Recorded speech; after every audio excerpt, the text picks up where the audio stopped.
Hello, and welcome to the Snoozy Scientist, where we explore the deepest mysteries of science, one sleepy yawn at a time.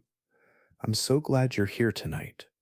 No matter where you're tuning in from, this quiet corner of the internet was made just for you, a soft space where curiosity and calm can drift side by side. Tonight, we're traveling to the coldest, quietest place on Earth, a frozen wilderness at the bottom of the world where nothing seems to move. At first glance, Antarctica looks like a vast, lifeless wasteland, but beneath the ice, it hides more secrets than you might expect. Hidden under all the ice, strange discoveries have been made that have left the most experienced scientists and explorers confused and sometimes terrified. From mysterious fossils that challenge our understanding of history to insane abandoned structures that defy explanation, these findings raise more questions than answers. Some of these discoveries are beautiful, some are strange, and some are quietly unsettling and hard to explain. So the question now is, what if Antarctica isn't just a frozen wilderness at the edge of the world? What if something ancient is buried deep beneath the ice? Because long ago, before the cold, Antarctica was warm, it was green, it had forests, rivers, even dinosaurs, and then it froze, and everything it once held was locked away in ice, but not lost. So tonight, we'll explore the strangest discoveries ever made on Earth's coldest continent. No theories, no fiction, just the quiet facts, as strange as they are true. If you're already enjoying this peaceful moment of wonder, I'd love it if you gave this video a gentle like or subscribed if you'd like more sleepy science stories like this one. And if you don't mind, tell me in the comments, where in the world are you watching from tonight and what time is it there? It's always beautiful to watch our sleepy science map grow, one curious dreamer at a time. Now take a breath, let your mind settle, because once we begin, you may never look at Antarctica the same way again. Blood Falls. Of all the strange sights hidden across Antarctica's icy wilderness, there's one that looks so unnatural. It almost seems like a mistake. On the surface of Taylor Glacier, in a place called the McMurdo Dry Valleys, something flows slowly out from the frozen cliffside. It's thick, it's deep red, and when you first see it, it looks exactly like blood pouring from a wound in the ice. It's called Blood Falls, a name that's both dramatic and accurate, because this isn't a trick of the light or some strange optical illusion. It's real, liquid water flowing from a glacier, bright crimson against the surrounding white. And when scientists first discovered it, they didn't know what to make of it. Glaciers are supposed to be clean, frozen, and still. They're not supposed to bleed, but Taylor Glacier does. It bleeds from within, spilling a ribbon of color into the pale, silent valley. At first, no one could explain what was causing it. The obvious fear was that something living had died beneath the ice, or that there was some kind of contaminant leaking from deep underground. But as it turns out, the truth is stranger and far more interesting. The red color isn't blood, it's iron.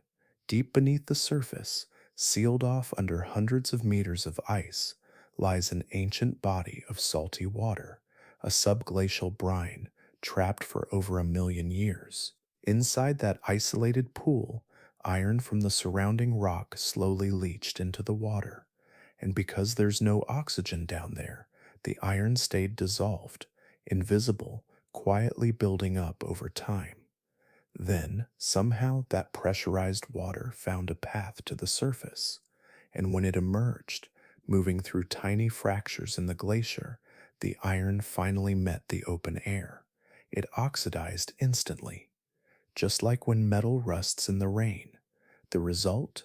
The water turned red as it hit the ice, and the glacier started to bleed. But the color wasn't the only surprise. When researchers examined the water more closely, they found something even more remarkable: life. Living inside that trapped, salty, oxygen free brine were microbes, tiny, ancient microorganisms that had been surviving for who knows how long in total darkness, without sunlight or oxygen, under crushing pressure and freezing temperatures. In an environment that should have been completely lifeless, they were alive. It was the first time scientists had ever found a functioning microbial ecosystem so deep within a glacier. And these weren't just ordinary microbes. They had adapted to survive off of things most life on Earth can't even use: sulfur, iron, and other elements found in the rock itself. They didn't need sunlight or warmth. They didn't even need oxygen, just minerals and time, lots of time. This changed what scientists thought was possible. If life could survive here, in one of the harshest places on our planet, then maybe it could survive elsewhere too. Not just in Antarctica, but in places like Europa, one of Jupiter's frozen moons, or Enceladus, which orbits Saturn. Both moons are believed to have icy crusts with oceans of water beneath, and now, thanks to blood falls, we know that even under extreme ice, isolated life can find a way to keep going. The McMurdo Dry Valleys themselves, where Taylor Glacier is located, are already one of the driest and most Mars-like places on Earth. There's barely any snow, almost no humidity, and wind speeds that can sandblast rock into smoothness. Yet here, in this almost alien desert, life still flows from deep inside the ice, and as the seasons change, the outflow from blood falls continues. It doesn't gush or spray, it trickles, slowly, persistently, as if the glacier is exhaling something ancient. And with every droplet, more of the past comes to the surface. The iron rich brine carries not only the signature of ancient geological chemistry, but the fingerprints of ecosystems we've barely begun to understand. It tells a story written in rust and salt, a quiet reminder that what we call extreme may not be extreme at all if you've adapted to it. And perhaps the strangest part of blood falls is this: it shouldn't exist. The water is so salty, it shouldn't freeze at Antarctic temperatures. The flow path is so narrow, it shouldn't be able to rise. And the microbes are so specialized, they shouldn't be alive. But all of it is real, quietly, impossibly, beautifully real. The glacier bleeds, not from injury, but from memory. And what it reveals is that even in a place made of ice and silence, life can still whisper through the cracks. Just beneath another glacier, farther inland, an even larger pocket of subglacial water waits, sealed off from the atmosphere, older than human memory, and scientists believe it too, may be home to something unexpected. Subglacial Lake Vostok. Beneath the seemingly endless ice of East Antarctica, there's something quietly massive, something vast and invisible, hidden more than 2 miles below the surface. There are no ripples to see, no reflections to catch the light, and no signs of movement from above. And yet, deep down in the darkness, there is a lake. It's called Lake Vostok, a body of water so large and so isolated it has remained sealed off from the surface for at least 15 million years. That's before the first humans, before mammoths, even before the first great apes walked the earth. It sits beneath 2.5 miles of solid ice, a weight so heavy the lake itself exists under crushing pressure, trapped in near complete darkness, warmed only by geothermal heat rising from the earth below. But despite those extremes, it's still liquid, and not just liquid, alive. Measuring over 12,000 square kilometers in area, Lake Vostok is roughly the size of Lake Ontario. Scientists had no idea it was even there until the 1990s, when radar images from satellites and ice-penetrating instruments began revealing smooth, flat layers beneath the chaotic structure of the glacier. Something was reflecting the signal, something large, calm, and level. It was water, and not a little, a whole lake system surrounded by smaller subglacial pools locked beneath the thickest, coldest ice on the planet. But the discovery alone raised more questions than answers. How does water stay unfrozen under that much ice? What's happening inside a lake that hasn't seen daylight in millions of years? And maybe most intriguingly, what kind of life could possibly survive down there? The possibility of life was what really caught everyone's attention. If anything lived in Lake Vostok, it would have to survive without sunlight, in complete blackness, in near freezing temperatures, and under pressure so intense it would crush most surface dwelling organisms. There's no oxygen in the way we know it, no food chains, no photosynthesis, just water, minerals, and time. But Earth is full of surprises, and as we've seen elsewhere, life doesn't always need the things we think it does. In deep sea hydrothermal vents, at the bottom of mines, inside nuclear waste, microbes have been found thriving in places that should be completely lifeless. So scientists wanted to know, could the same be true for Lake Vostok? Drilling down to the lake, however, wasn't easy. Because of the risk of contamination, of introducing surface microbes into this untouched ecosystem, researchers had to develop special sterile techniques.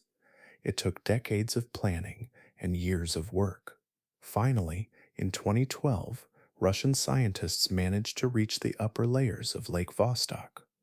What they found wasn't definitive, but it was compelling. Samples taken from the lake's icy outer shell contained signs of microbial life, not surface contamination, but organisms that might have been living in the lake itself, adapted to the cold, the pressure, and the chemical environment of this deep, ancient reservoir. The idea that something could live in such a place was more than just a curiosity. It had implications far beyond Antarctica, because if life can survive in a dark, sealed off lake beneath miles of ice, then maybe it can survive in other frozen places too, like Europa, one of Jupiter's moons, which has a thick crust of ice and a global ocean beneath, or Enceladus orbiting Saturn, where geysers shoot water vapor into space from cracks in the frozen surface. Places once thought inhospitable now seem a little more possible. Back on Earth, Lake Vostok continues to intrigue. Its ecosystem, if it exists, would be completely isolated, a natural time capsule from a prehistoric era. Its chemistry, still being studied, may reveal new insights into the stability of water under pressure, the nature of microbial survival, and how Earth's own climate system has shifted over millions of years. Even the sediments at the bottom of the lake, untouched for eons, hold secrets. If scientists can reach them without disturbing the balance, they might reveal evidence of ancient weather patterns, long lost volcanic activity, or even biological signatures from a time before the ice came. And this is just one lake. There are over 400 known subglacial lakes scattered beneath Antarctica's ice sheet. Each one has its own shape, its own chemistry, and its own silent story. Some are connected by under-ice rivers, others may be completely isolated. Some may be active, filling and draining over time. Others may have been frozen into stillness for longer than any record we've ever kept.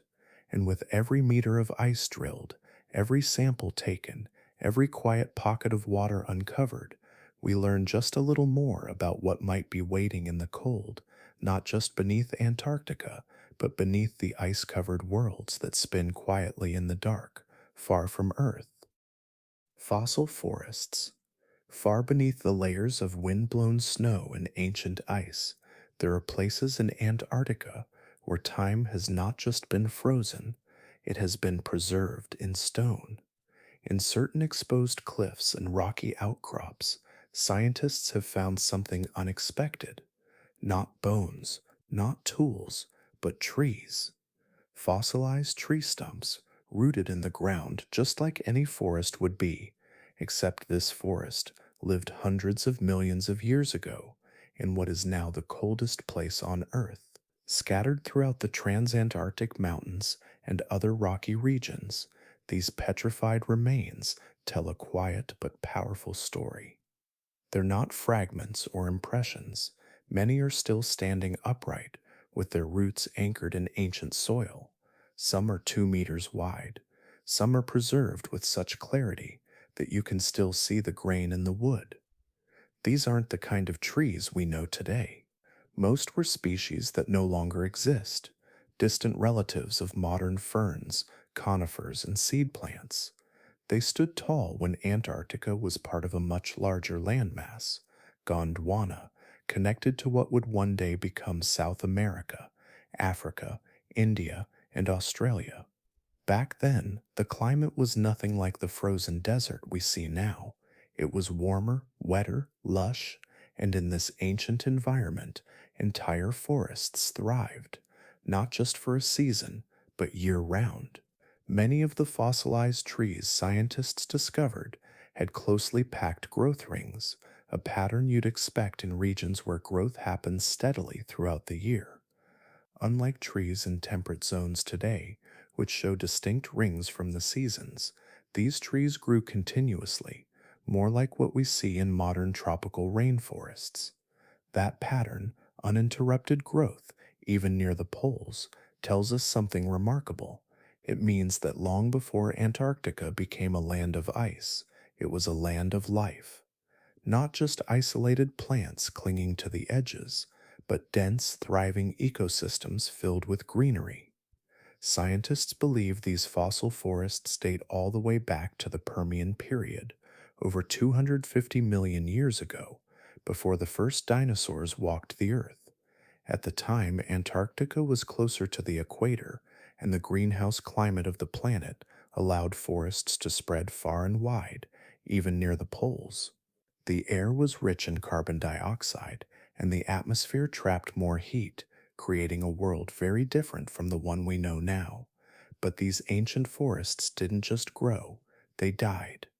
Around the end of the Permian, something massive happened, the largest extinction event in Earth's history. Over 90% of all life in the oceans disappeared. Plants and animals on land suffered too. Some scientists believe this event was triggered by massive volcanic eruptions, which released enormous amounts of carbon dioxide and other gases into the atmosphere, altering the climate and poisoning ecosystems. In Antarctica, the forests began to fall. Volcanic ash and sediment buried the trees. Layers of rock slowly covered their remains. And over millions of years, the organic material was replaced by minerals, turning wood into stone, creating the fossil forests that would one day be found again by explorers and scientists. Some of these trees are still so well preserved that researchers can take thin slices and examine the microscopic structure of their cells. Through these slices, we can learn about the conditions they lived in, what the seasons were like, how fast they grew, and even how they responded to environmental stress. It's a detailed biological diary written in stone. And it's not just trees. Fossil leaves, roots, and spores have also been found in the surrounding rocks.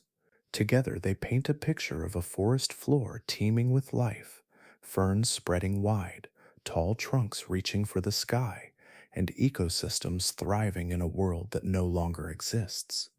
These discoveries challenge the way we think about Antarctica. They remind us that what we see today, the ice, the cold, the silence, is only one chapter in a much longer story, a story that includes warmth, growth, and dramatic change. And the fossils don't stop at the Permian. In other areas, scientists have found remains from later periods, including the Cretaceous, when flowering plants began to spread across the globe.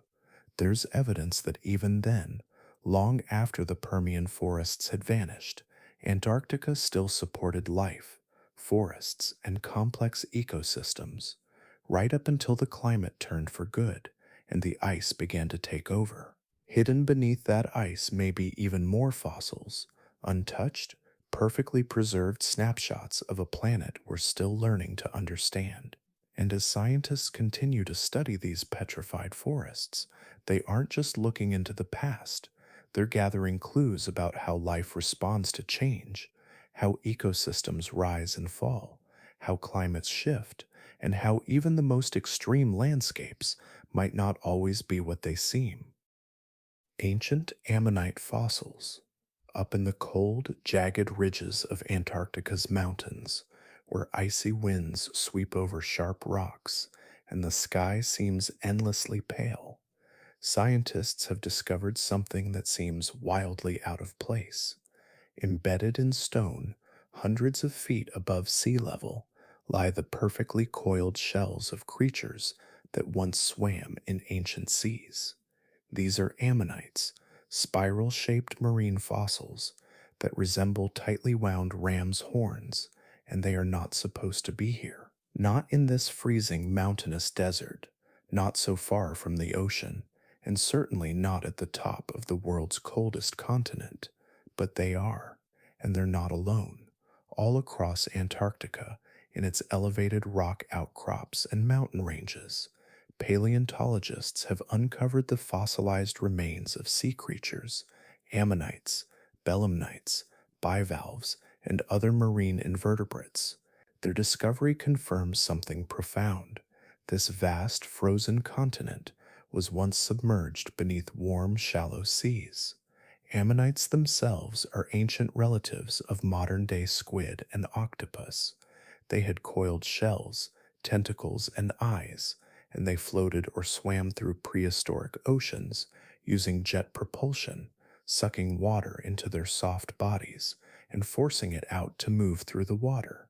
For hundreds of millions of years, they were among the dominant creatures of the sea, thriving in an ocean world that looked very different from the one we know now.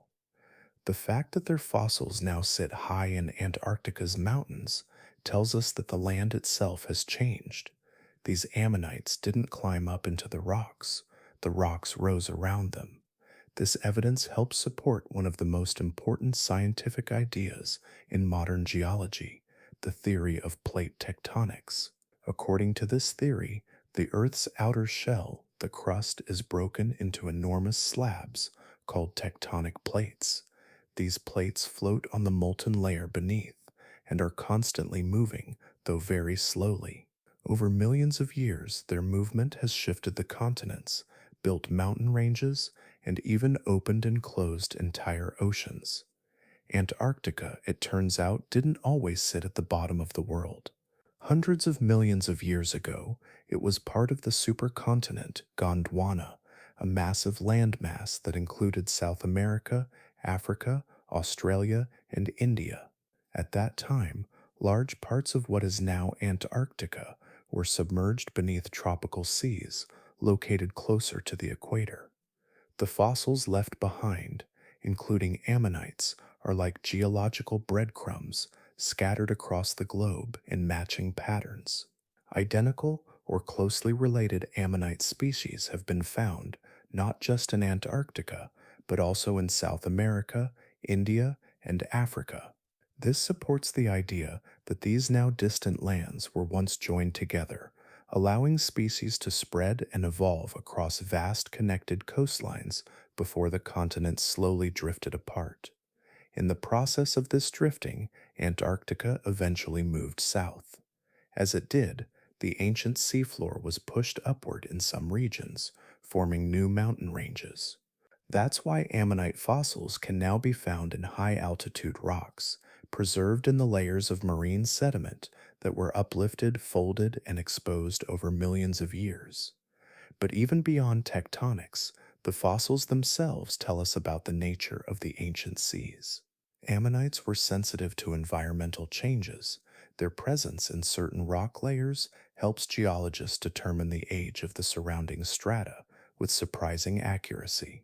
By studying the different types of ammonites and the rock layers they're trapped in, scientists can piece together timelines of ancient ocean life, climate patterns, and even extinction events. Some ammonites in Antarctica date back to the Jurassic and Cretaceous periods, when dinosaurs roamed the Earth. They would have shared the waters with large marine reptiles, fish, and other now extinct creatures. And just like the dinosaurs, ammonites eventually disappeared, wiped out during the mass extinction that ended the Cretaceous around 66 million years ago. Their final fossil layers mark the end of one era and the beginning of another.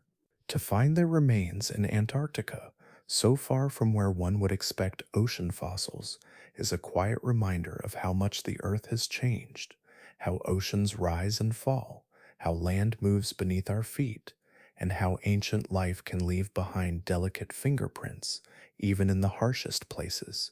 And these discoveries continue.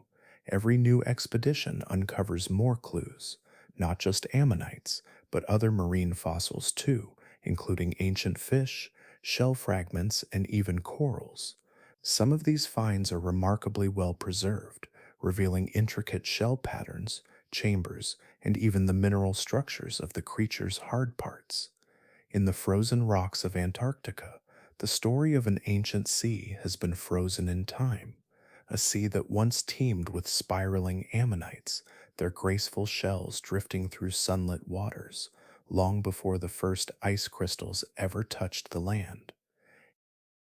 Hidden mountain ranges. Beneath the silent white plains of East Antarctica, under ice so thick it swallows sound and swallows time, something enormous is hiding. For years, no one even suspected it was there. To the naked eye, the land looks flat, a quiet sheet of frozen stillness that stretches endlessly in every direction. But looks can deceive, because buried beneath more than 2 miles of solid ice is a mountain range, and not just any mountain range. The Gamburtsev Mountains, named after a Soviet geophysicist, are roughly the size of the European Alps.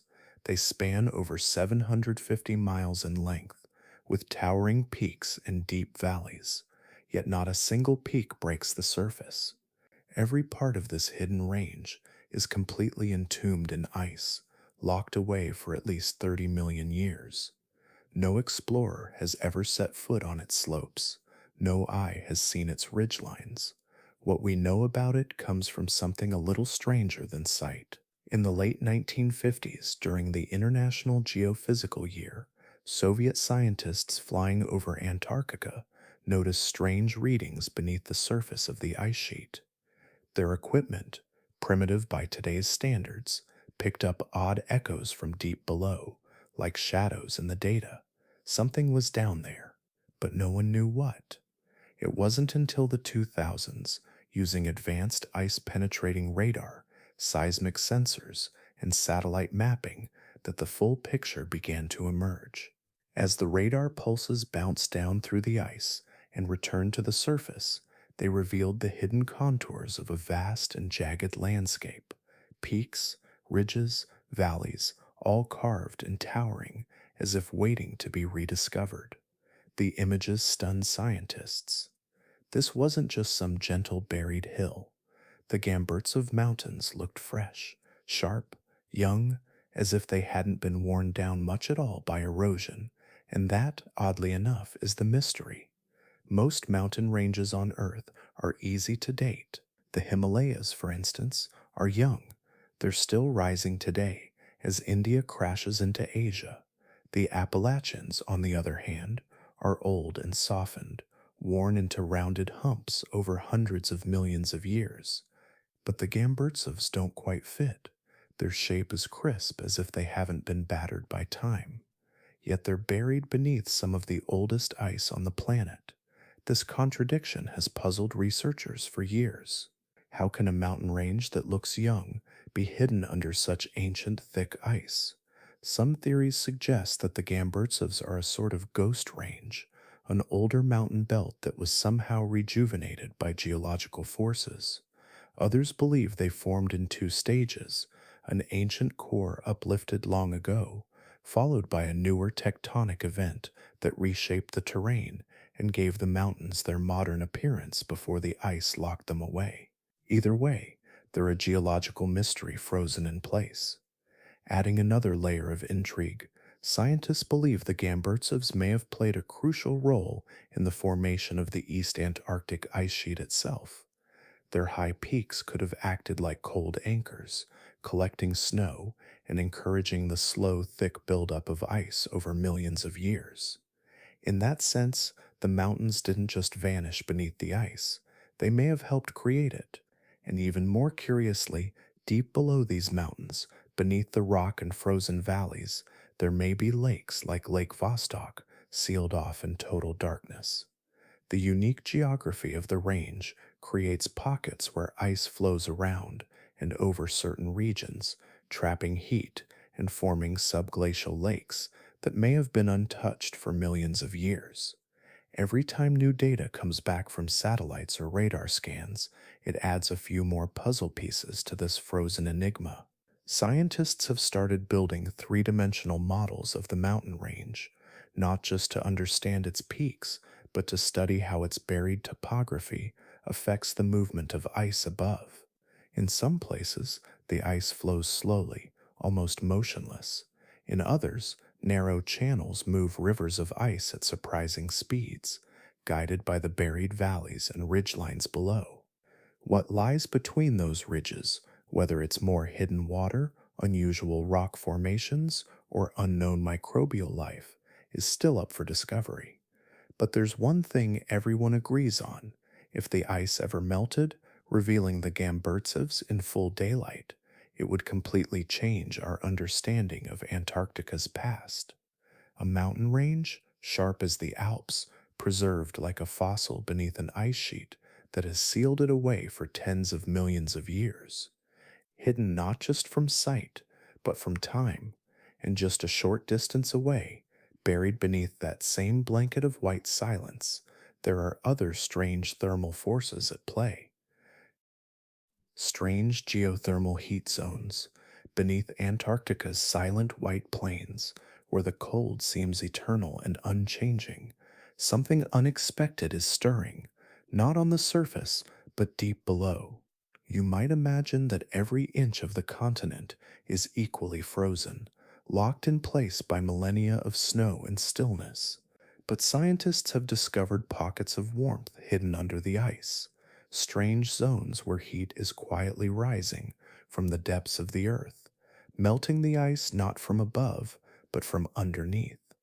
These geothermal hotspots are scattered across East Antarctica, one of the coldest and most stable regions on the continent. For a long time, no one thought to look for warmth there. After all, the average surface temperature can drop below minus 60 degrees Celsius in winter. But as scientists studied ice flow patterns and temperature data more closely, they started noticing anomalies, places where the ice was moving faster, thinning in ways that didn't match the expected effects of surface warming or wind. It was as if the base of the ice sheet had started to slip. To investigate, researchers turned to radar and seismic mapping, tools capable of seeing through 2 or more miles of solid ice. What they found startled them. Certain regions beneath East Antarctica were radiating heat, not surface warmth from the sun or atmospheric warming, but geothermal energy, heat rising from within the Earth itself. It was enough to create meltwater at the base of the glacier, acting like a lubricant, helping vast sheets of ice glide more easily over rock. And that's when the questions began. Where is this heat coming from, and why is it so intense in places that should be geologically quiet? One of the leading theories points to volcanic activity hidden under the ice. While Antarctica is home to some known volcanoes like Mount Erebus near the coast, these hot zones are far inland, buried under immense pressure and weight. Volcanic activity this deep wouldn't erupt in the usual way. Instead, it could smolder in silence, releasing heat slowly over thousands of years. This kind of underground activity doesn't form dramatic cones or lava flows. It forms plumes of warmth that seep upward through the crust, sometimes forming subglacial lakes or thin, slippery layers of water beneath massive ice sheets. In 2018, Researchers using ice-penetrating radar found one particularly strange hotspot beneath the Thwaites and Pine Island glaciers. The data suggested that there might be an ancient volcanic rift system hidden under the ice, a deep crack in the Earth's crust that could still be slowly leaking heat from the mantle below. These aren't active volcanoes in the traditional sense, but they behave like buried furnaces, warming everything above them. And in East Antarctica, beneath the sleepy ice of the Dome Sea region, sensors detected unexpectedly high geothermal flux, enough to create basal melting in an area that had long been assumed to be geologically dead. That realization has made scientists rethink how ice behaves across the continent. If heat is melting the ice from beneath in multiple locations, it changes how we model the future of Antarctica's stability. It's not just a question of temperature. The shape of the land beneath the ice matters too. In areas with deep valleys or bowl-shaped basins, meltwater can collect and spread, accelerating the motion of glaciers above. In flatter regions, the water can pool into subglacial lakes or create hidden rivers that flow for hundreds of miles beneath the surface. These hidden flows might even connect distant regions of the continent, quietly transporting heat, water, and nutrients across vast distances in complete darkness. But one of the most surprising implications of this hidden geothermal energy is its potential to support life. In some subglacial environments warmed by this heat, scientists have found microbial communities surviving without sunlight, feeding off minerals and chemical reactions instead of photosynthesis. It's a glimpse into the kinds of ecosystems that might exist elsewhere in the solar system under the ice of Europa or Enceladus, for example, where geothermal heat could keep subsurface oceans alive. To study these hidden zones more closely, researchers are now planning deep drilling projects that must be executed with extreme care. Melting ice to access these regions risks contamination, so scientists use sterile tools, clean chambers, and strict protocols to ensure whatever they find is untouched. It's not just about protecting the environment, it's about protecting the science. Because once something is disturbed, it can never truly be put back the way it was. Every strange thermal anomaly they find opens more questions. Is the heat a remnant of ancient volcanic activity? Is it increasing? How does it affect ice sheet dynamics? And could it destabilize parts of the continent faster than surface warming alone? Even now, satellites continue to watch the surface for subtle shifts, tiny changes in elevation, small cracks in the ice, and sudden movements that might hint at something stirring below. It's like trying to read a sleeping giant's breath through the rise and fall of a blanket. And while the geothermal hotspots remain hidden, just above them, another quiet mystery has already been uncovered. Something alive, buried under nearly a kilometer of ice. Lake Willen's life forms, just beneath the frozen crust of Antarctica, in a place untouched by light for over 1 million years, something extraordinary was discovered. Lake Willen's, buried 800 meters beneath solid ice, was long thought to be just another part of Antarctica's quiet underworld. Too deep, too cold, and too remote to be anything but still. But in 2013, after years of planning, a team of scientists finally reached it. What they found wasn't silence or emptiness, it was life. To get there, researchers had to drill through nearly a kilometer of ice with a hot water system designed to avoid contamination. A needle of heat slicing through ancient layers of snow turned stone. It wasn't just a scientific expedition, it was a careful descent into one of Earth's most isolated natural vaults. When they finally reached the lake and extracted water samples, what emerged from the darkness shocked the world. Tiny organisms, alive and thriving. These were no ordinary microbes. There was no sunlight in Lake Willen's, no warmth from the sun, no photosynthesis. Yet life had found a way. These microscopic life forms survived by using the minerals in the surrounding rock and the chemicals released from the ice and sediment.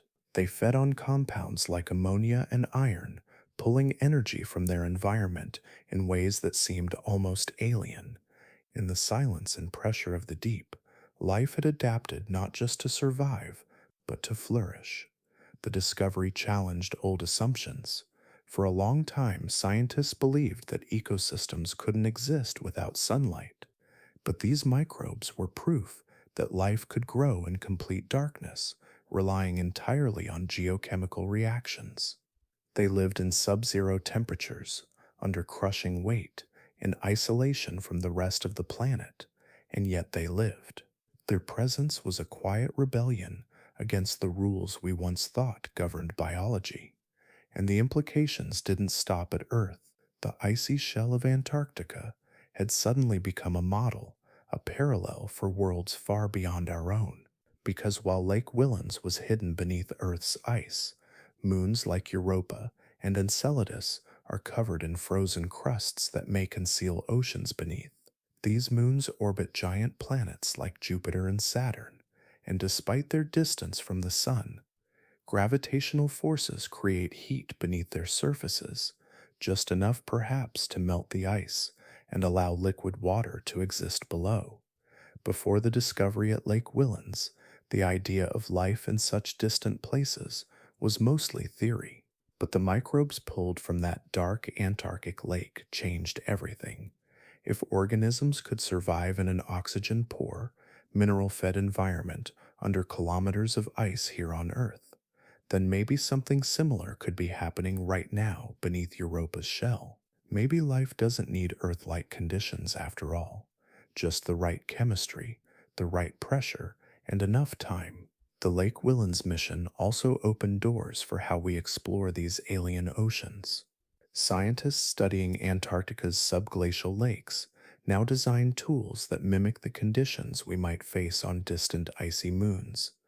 The sterile drills, the clean collection methods, the sensors that operate in total darkness, they're all prototypes in a way for space missions yet to come. And beneath the microscope, the Lake Willans microbes offered even more secrets. Their cell structures, their metabolisms, their ability to stay active in near frozen water all provided new insights into what Earth's early life might have looked like. Some scientists believe that the first organisms on Earth may have started in similar environments, not in shallow ponds, but in deep, mineral rich waters below ground or ice. As more lakes like Willans are studied, including Lake Mercer and Lake Vostok, each brings a chance to learn more about life at the edge of existence. These are not just hidden lakes, they are time capsules. They hold ancient water, untouched by sunlight for millennia. They contain genetic lineages that have been evolving in isolation since long before humans walked the earth. And with every sample collected, we learn more about the resilience of life and how little we truly know about its limits. Even now, deep beneath the Antarctic ice, more than 400 subglacial lakes are believed to exist. Most of them remain untouched. We don't yet know what lies within them, if they are sterile or teeming, silent or stirring with unseen ecosystems. But we do know one thing: life, when given even the smallest chance, seems to find a way. And that quiet lesson becomes even more important when we consider what else might be buried under Antarctica's icy blanket. Not just living things, but relics of a much warmer world, long before the snow. Radioactive meteorites. Somewhere in the heart of Antarctica, scattered across vast icy plains, lie fragments of worlds far beyond our own. These aren't just chunks of rock, they are messages from space, some older than Earth itself. And remarkably, this frozen continent has become the single greatest repository of meteorites on the planet. In fact, more than 65% of all known meteorites ever discovered have been found in Antarctica. But it's not because more meteorites fall there, It's because the ice reveals them. When a meteorite crashes into Antarctica, it becomes part of the landscape. Unlike in forests, deserts, or oceans, where wind, rain, or vegetation can quickly bury or erode such fragments, the Antarctic environment preserves them. The ice acts like a slow moving conveyor belt. As snow falls and compacts into ice, it carries meteorites downward, and then over time, ice flow and strong winds slowly bring those rocks back to the surface, particularly in blue ice fields, where the wind scours away snow, leaving dark meteorites exposed against a stark, pale backdrop. This contrast, black rock on pale blue, is what makes them so easy to spot. A fragment the size of a fist can be seen from dozens of feet away. For scientists trekking across the ice, it's like walking through a museum of cosmic history, where every step might bring them face to face with a piece of a long dead asteroid or something even stranger. Among the thousands of space rocks collected from Antarctica, a few stand out because they don't just come from anonymous chunks of rock drifting in space.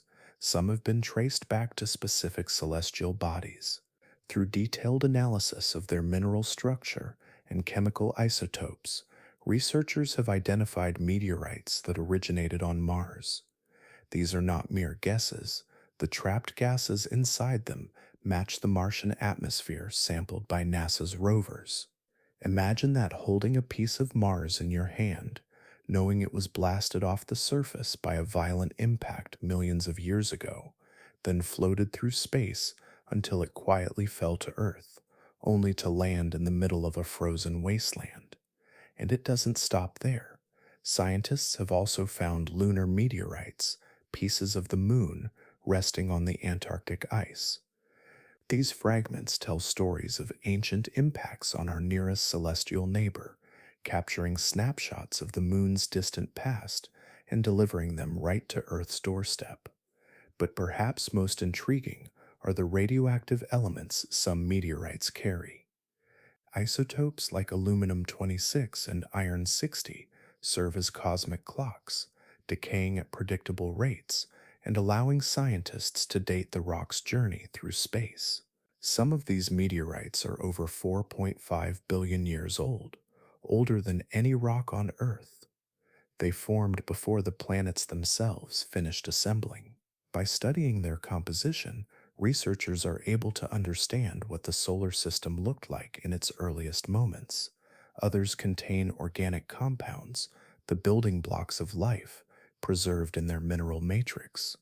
While not alive, these molecules hint that the ingredients for life may be common throughout the universe. Some theories even suggest that Earth's early chemistry was seeded by just such meteorites.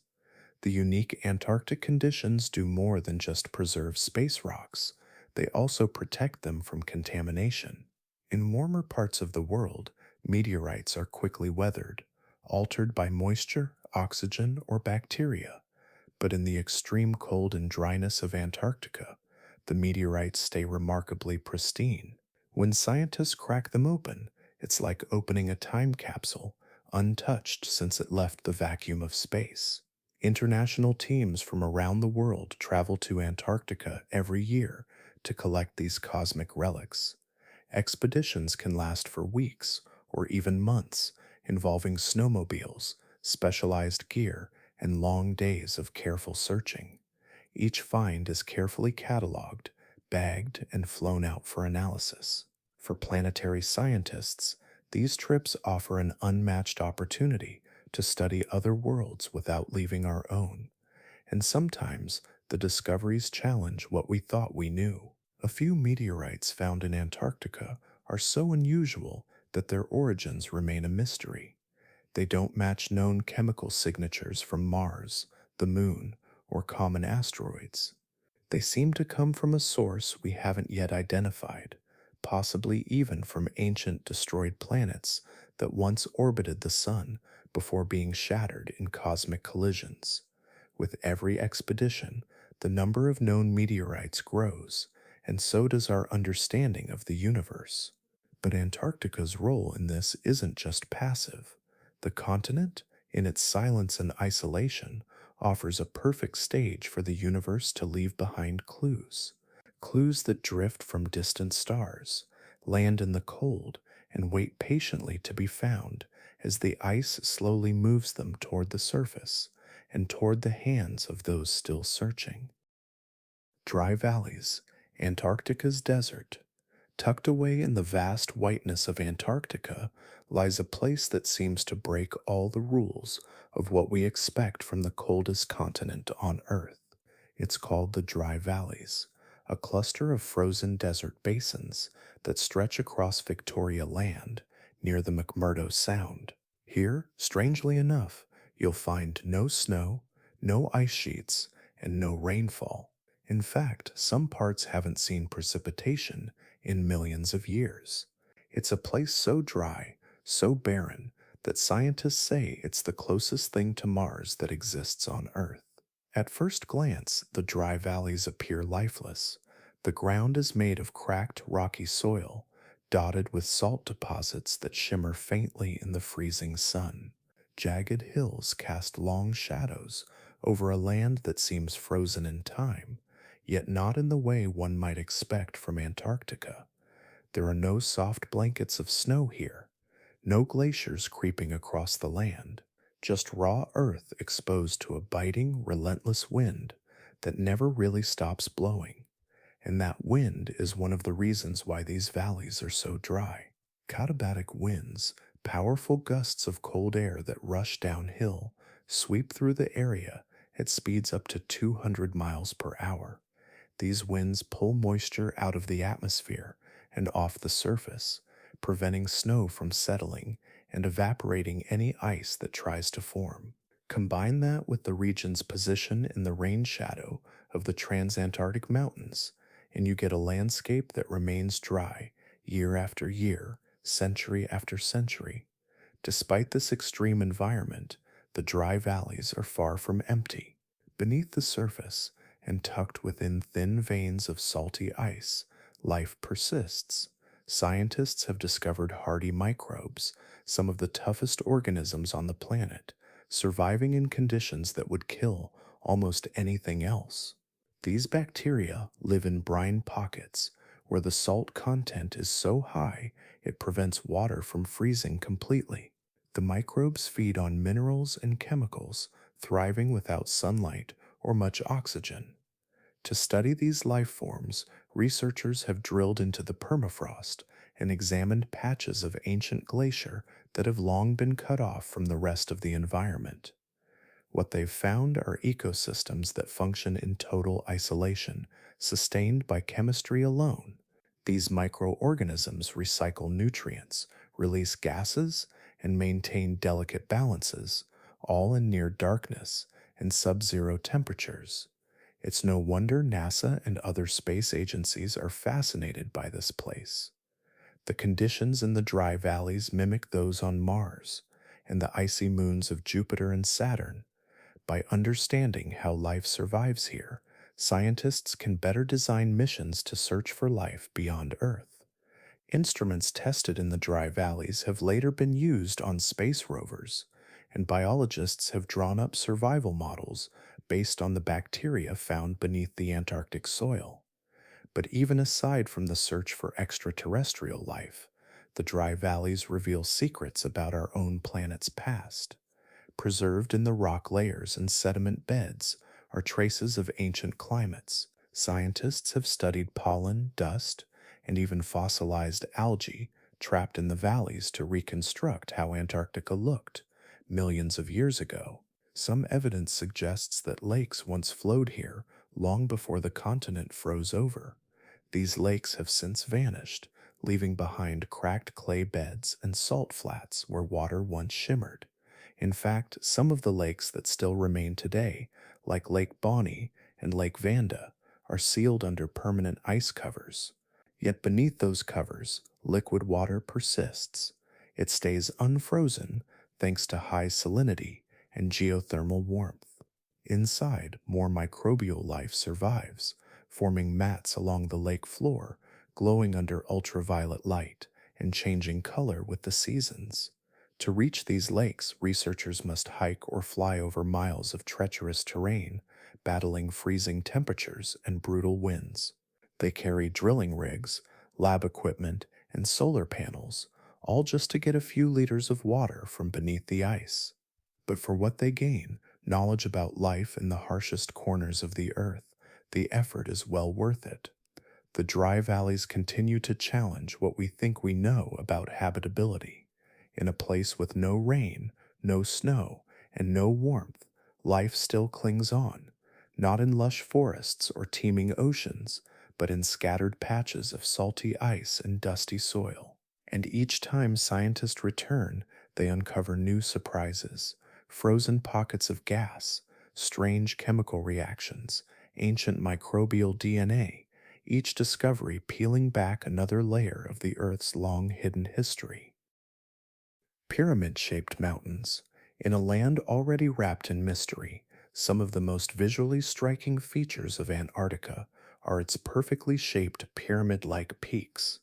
Rising sharply from the ice, these angular formations have sparked intense debate and wild speculation, especially online.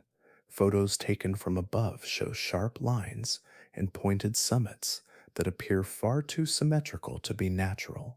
The most famous among them is often referred to simply as Pyramid Mountain, though it's not an official name.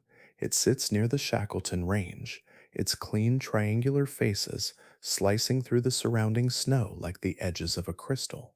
But that's just one example.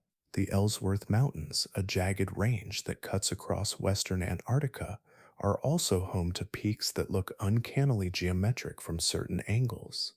When sunlight hits their ridges just right, casting deep shadows on one side and golden light on the other, the resemblance to man made pyramids becomes even more striking. The images seem almost too perfect, triangle after triangle poking out of a continent otherwise defined by endless sheets of ice and chaotic glacial forms.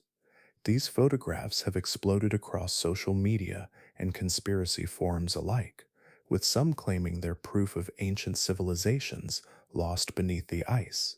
A few go even further, suggesting that these pyramid shaped mountains are remnants of alien architecture covered over by time and snowfall. Videos rack up millions of views. People draw comparisons to the pyramids of Egypt, pointing to lines they claim are too straight, angles too precise, and locations too symbolic to be accidental. The idea of a hidden prehistoric society beneath the Antarctic ice has long been part of fringe theories, and these peaks seem to offer tempting visual support. But geologists have a simpler explanation. They call them nunataks, mountain peaks that stick out above glaciers or ice fields. Over time, wind and ice erosion can carve these peaks into sharp angular shapes, especially if the rock is resistant to weathering. Natural forces, especially in a place as extreme as Antarctica, can produce formations that appear geometric purely by chance. The combination of how the ice moves around the mountain and the way it wears away over millions of years can create slopes that mimic the sides of a pyramid. Still, even knowing that, it's hard not to be captivated by the images. One mountain in the Ellsworth Range, called Mount Vinson, the tallest in Antarctica, doesn't resemble a pyramid itself, but some nearby outcrops do. Their razor-sharp ridgelines and smooth triangular flanks look otherworldly in aerial shots. Pilots flying over these areas often report that the terrain below looks like it belongs on another planet. It's no wonder that some scientists and adventurers say being in Antarctica feels like stepping onto the surface of the moon or Mars, and that alien comparison isn't just poetic. When satellite imagery first revealed some of these shapes in the 20th century, even seasoned geographers had to take a second look. What looked like textbook examples of man-made symmetry turned out to be isolated peaks shaped entirely by nature, just sculpted in ways we don't usually see elsewhere. This is partly because Antarctica hides most of its rock formations under thick ice, so when something does poke through, it often stands in dramatic contrast to its surroundings. What adds to the mystique is the inaccessibility. Many of these pyramid like peaks are in regions few people have ever set foot on. Harsh weather, shifting ice, and logistical challenges make exploration nearly impossible most of the year. So, most people's experience of these formations comes through photos, often shared with little context, which fuels the mystery. A close up view would probably show the jagged imperfections, crumbling rocks, and fractured sides that reveal their true nature. But from far away, especially from a drone or satellite, they look almost perfect. In recent years, these peaks have drawn the attention of not just conspiracy theorists, but also artists, filmmakers, and writers who see in them the outline of forgotten secrets. Some have featured in documentaries and speculative fiction as clues to hidden chambers or buried cities.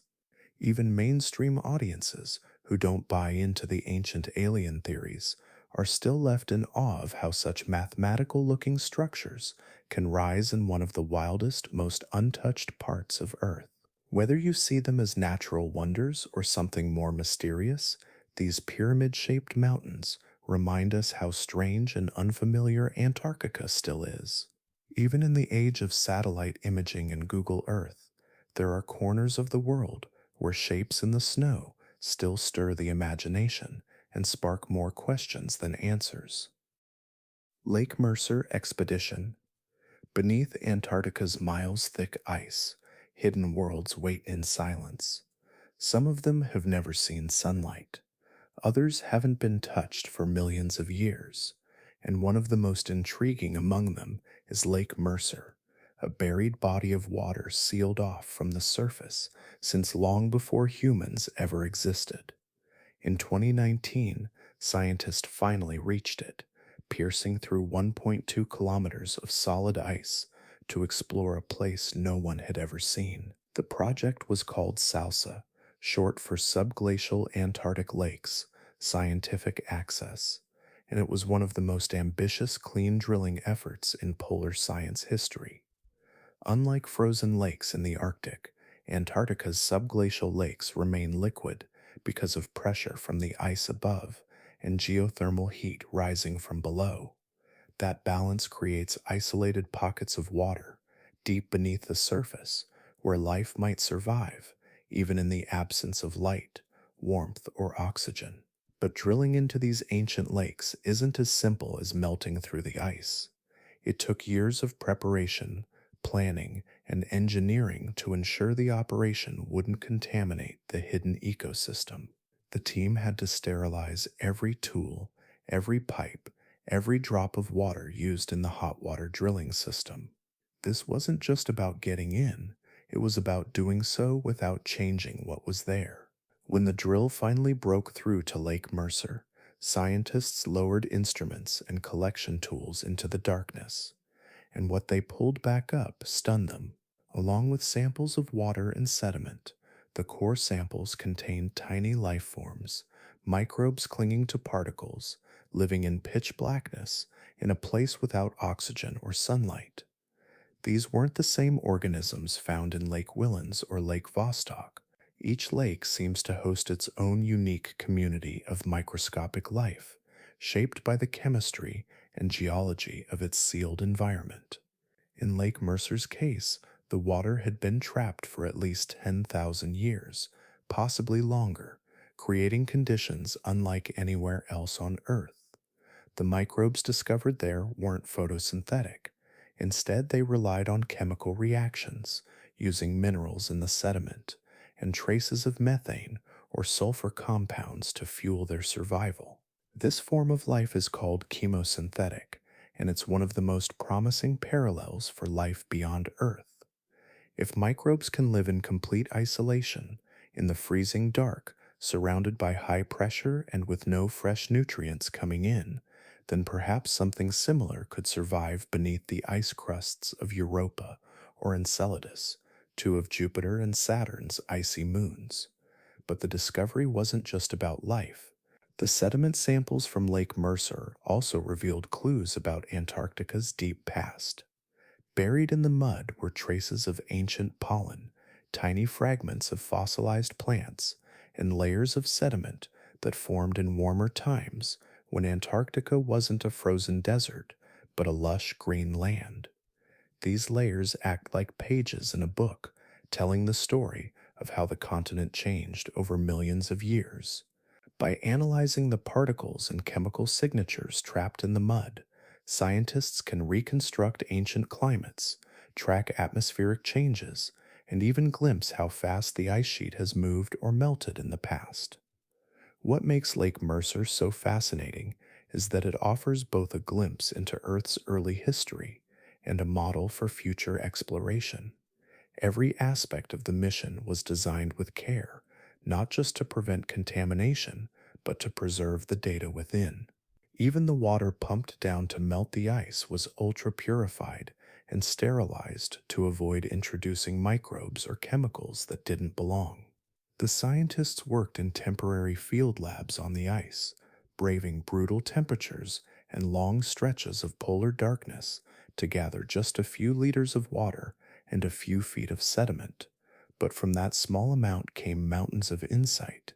Lake Mercer is part of a much larger network of hidden lakes and rivers beneath Antarctica, some mapped by radar, others only suspected.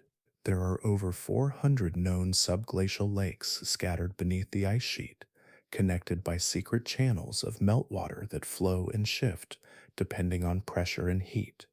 Each lake could tell a different story. Some may be completely cut off from others, acting like time capsules from Earth's distant past. Others may be part of a hidden hydrological system that moves beneath the continent in ways scientists are only beginning to understand.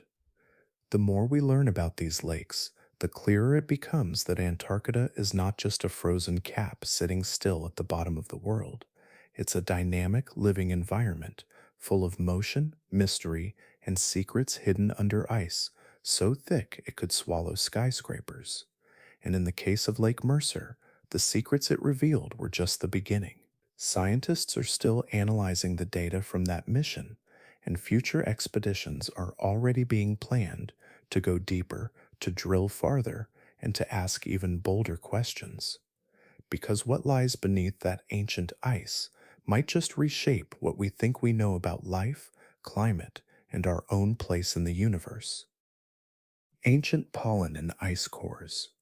Long before Antarctica was a frozen desert, before it was wrapped in endless white, it breathed with green. But how do we know? After all, nearly everything on the surface today is buried under miles of ice. The clues don't lie on the surface, they lie deep inside the ice itself. Hidden within long cylindrical samples drilled from the ice sheet, scientists have found something tiny but powerful: grains of ancient pollen. These microscopic particles trapped in ice for millions of years are fragile messengers from a time when Antarctica wasn't cold, but alive. Ice cores are like frozen timelines. Each layer of snow that falls and compresses into ice records the conditions of the atmosphere at that time, its temperature, its chemistry, and sometimes its tiny travelers. When scientists drill down into the Antarctic ice, they're slicing through history, and at certain depths deep below where modern snow ever settled, they've found particles that shouldn't be there: pollen grains. Not just dust or volcanic ash, but unmistakable signs of flowering plants. Pollen is remarkably tough. Even after millions of years, it keeps its shape and structure. Under a microscope, scientists can identify what kind of plant it came from, whether it was a fern, a conifer, or something even more exotic. In the cores taken from places like the Ross Ice Shelf and the Transantarctic Mountains, researchers have discovered multiple types of pollen from species that could only have survived in warm, forested environments. That means these plants weren't blown in from other continents. They grew there, on Antarctica. These pollen grains point back to a time known as the mid-Miocene, roughly 15 million years ago, when parts of Antarctica were covered with temperate rainforests. Trees once grew where now only rock and ice remain. Rivers ran where today only glaciers creep. The continent was still drifting slowly over the South Pole, but it hadn't yet frozen entirely. The air was warmer, the atmosphere thicker with greenhouse gases, and the oceans weren't locked away in ice sheets. But that didn't last. The pollen layers eventually disappear, swallowed by younger layers of clean ice, marking a time when the forests vanished and the temperatures dropped. That shift tells scientists more than just when the continent froze. It gives them clues about why. By studying the pollen and comparing it to other chemical markers in the ice, researchers can reconstruct the climate systems of the past. They can see when CO2 levels rose or fell, when ocean currents shifted, and how quickly glaciers advanced. These aren't just old weather reports. They're essential pieces of the puzzle as we try to understand how Earth's climate changes and what might happen next. One core taken from the Allen Hills contained pollen from beech trees, species that today grow in parts of New Zealand and South America.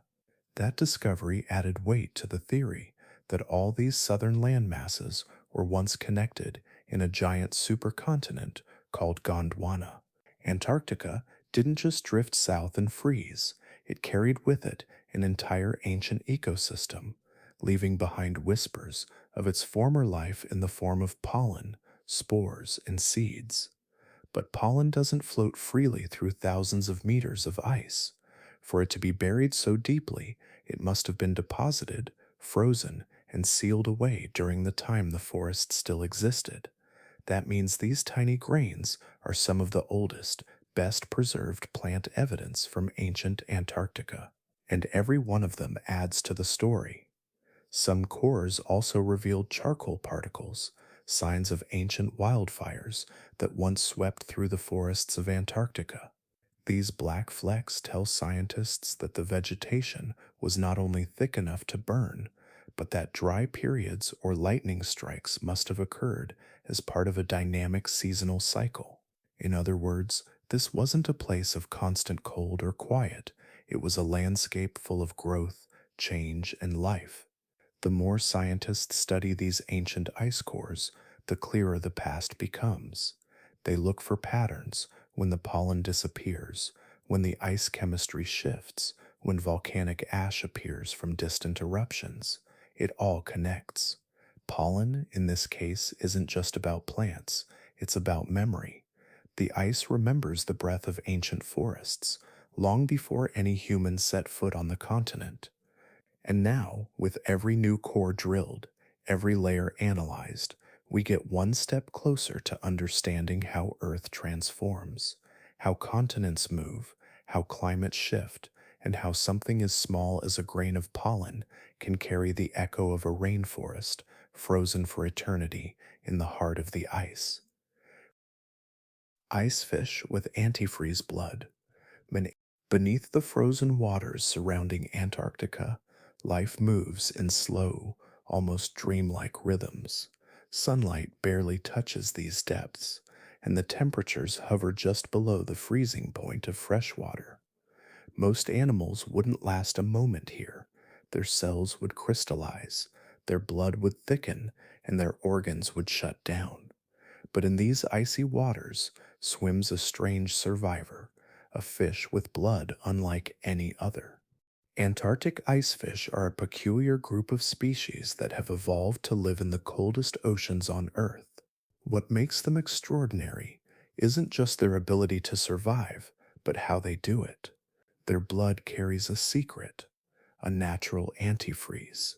Inside their veins flows a protein that stops ice crystals from forming, even when the water around them dips to temperatures that would kill almost any other fish. This antifreeze protein doesn't work like the kind we pour into car engines. Instead, it binds to tiny ice crystals and prevents them from growing. Even if a few crystals begin to form, they can't spread or multiply. It's as if the blood is whispering to the ice, "Stop right there," and the ice listens. This allows the ice fish to swim comfortably in water that dips below 0 degrees Celsius, a range where most fish would freeze from the inside out. But the icefish story doesn't stop with antifreeze. Their bodies are filled with strange adaptations that seem pulled from a science fiction novel. For one, their blood is colorless.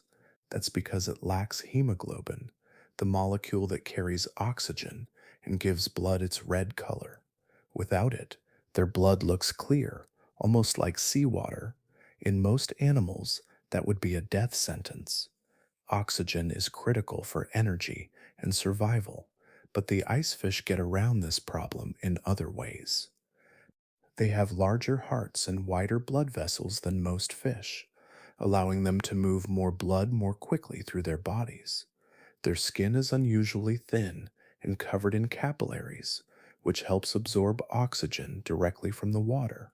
And because the Antarctic waters are so cold, they naturally hold more dissolved oxygen, making it just enough for the ice fish to survive, even without hemoglobin. Their bones are lighter too, some almost hollow, giving them a ghostly appearance on X rays. This helps them conserve energy while floating or swimming.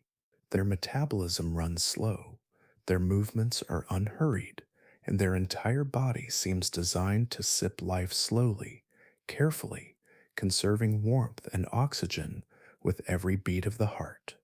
And it's not just one type of ice fish. There are more than a dozen known species, each with its own variation of this incredible cold adapted biology. Some live in the shallow coastal regions, others glide through the deeper, darker parts of the Southern Ocean. Many feed on krill and small invertebrates, picking their meals off the seafloor or snapping them from the water column. Studying icefish isn't easy. They live in places few people can go, often under thick sea ice or in remote, storm prone waters. Research teams must use specialized trawling nets and submersibles to collect them, carefully maintaining the cold temperatures they need to stay alive. But once in the lab, these fish reveal secrets that stretch beyond Antarctica. Scientists are fascinated by how their antifreeze proteins work. Understanding them could help improve cryopreservation, the freezing of organs for transplants, or even protect crops from frost damage. Their unique blood systems are also giving insight into diseases involving low oxygen, offering clues for treating human health problems like anemia or heart failure. Even their genes hold mysteries. When researchers mapped the icefish genome, they found deletions and mutations that would be harmful in most animals, but here they help the fish survive. Genes related to hemoglobin production are silenced or missing. Others involved in antifreeze protein production are expanded and highly active. Evolution didn't just tweak the icefish, it reshaped their biology to fit a world of freezing salt water and eternal cold. In a way, the icefish are quiet reminders that life can survive almost anywhere if given enough time to adapt. They didn't rush to survive the cold. Over millions of years, they slowly evolved piece by piece until their entire bodies were tuned to the rhythm of the ice. In the same waters where ships groan under frozen pressure and metal cracks from cold, these fish glide silently, almost effortlessly. And so, beneath Antarctica's floating sea ice, in the silent blue beneath the white, life endures, not in defiance of the cold, but in harmony with it. The icefish aren't fighting the freeze, they've become part of it. Buried canyons, Denman Canyon, Minas Canyon, beneath Antarctica's thick, silent ice, there are hidden shapes that no human eye has ever seen directly. Massive valleys, sweeping ridges, and plunging canyons carved long ago by forces we're only beginning to understand. One of the most astonishing of these features lies buried deep beneath East Antarctica, a colossal rift known as the Denman Canyon. This canyon isn't just another crack in the Earth's crust, it holds a staggering title: the deepest land canyon on the planet. That's right, deeper than the Grand Canyon, deeper than the lowest points on any of Earth's continents. Yet it stayed hidden for millions of years, completely buried beneath layers of unmoving ice. It wasn't discovered through digging or drilling, but through something far more advanced: satellite radar and ice penetrating sensors. These tools allowed scientists to peer beneath the Antarctic ice sheet, mapping what lies far below the frozen surface. And what they found was jaw dropping. The Denman Canyon plunges over 3.5 kilometers deep, that's more than 11,000 feet, cutting down through solid bedrock like a scar etched by ancient glaciers.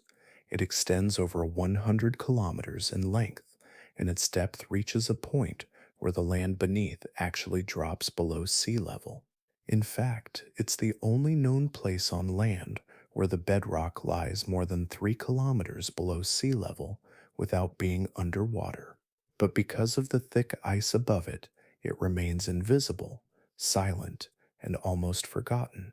What makes this even more fascinating is the canyon's role in Antarctica's ice dynamics. The Denman Glacier flows through this deep trench, acting like a frozen river moving through a sunken valley. But this flow isn't steady. In recent years, satellite observations have shown that the Denman Glacier is retreating, and not slowly, rapidly. The grounding line, which is where the glacier lifts off the bedrock and begins floating on the sea, has been pulling back further inland. This retreat is a red flag. The canyon's extreme depth means that as the glacier recedes, it exposes deeper and deeper portions of the valley, portions that lie far below sea level, and water, especially warmer ocean water, can rush in beneath the ice more easily than expected. This process is known as marine ice sheet instability. It's like pulling a plug and watching the ice drain out, only far slower and more complex. But the concern is real. If Denman continues to retreat unchecked, it could eventually release massive amounts of ice into the ocean, raising global sea levels. And because the ice covering Denman Canyon is part of the East Antarctic ice sheet, which was once thought to be more stable than West Antarctica, the discovery challenged long held assumptions. Scientists now realize that even this quiet side of Antarctica isn't immune to change. The shape of the land beneath the ice, these invisible canyons and ridges, can control how ice flows, how it melts, and how stable it really is. Researchers are now using advanced computer models to simulate how Denman Glacier and its hidden canyon might behave in the future. The results suggest that if warm ocean water continues to sneak beneath the glacier, it could trigger a long-term irreversible retreat. This wouldn't happen overnight. It would take centuries, but the consequences would be global. The ice held back by Denman could raise sea levels by over 5 feet if fully melted. That may not sound like much, but for coastal cities and low-lying nations, it's the difference between safety and disaster. Still, Denman Canyon isn't just a warning sign, it's a marvel of geology, shaped by ancient processes we're still piecing together. It likely formed tens of millions of years ago, when Antarctica was warmer and rivers and glaciers carved through rock much more actively. Over time, as the continent cooled and the ice thickened, the canyon was entombed, preserved beneath kilometers of compacted snow and ice. And even though we can't see it directly, scientists have managed to map its shape with impressive precision. Radar waves sent down through the ice bounce off the rocky floor and return signals that create a kind of X-ray of the land below. These scans have revealed not just the depth of Denman Canyon, but its curves, its sidewalls, and even the hollows where water might pool beneath the ice. It's incredible to think that we still don't fully understand the landscape of our own planet, that one of the deepest places on Earth isn't in an ocean trench, but beneath a frozen desert, a place that's never seen sunlight in millions of years, yet plays a key role in shaping the future of Earth's climate. And with each year that passes, our tools get better, our models more precise, and our questions more focused. Antarctica's secrets are coming to light, not through fantasy or fiction, but through the slow, patient work of science. And hidden within that cold silence, the Denman Canyon continues to hold its ground, slowly rewriting what we thought we knew about the world beneath our feet. Fossilized penguin giants, giants, beneath the frozen crust of Antarctica, buried in layers of rock that haven't seen the sun in tens of millions of years, scientists made a discovery that seems almost too strange to be true: fossilized remains of penguins, but not the kind we know today. These weren't the small, waddling birds we associate with chilly coastlines and tuxedo like feathers. These were giants, towering nearly 6 feet tall, with bodies as heavy as adult humans. These ancient birds once ruled the coastal waters of prehistoric Antarctica. The fossils were first discovered along Seymour Island, near the Antarctic Peninsula, where exposed rock layers date back to a time when the continent was far warmer than it is now. Some of the penguin bones were so large that researchers initially struggled to believe they belonged to birds at all.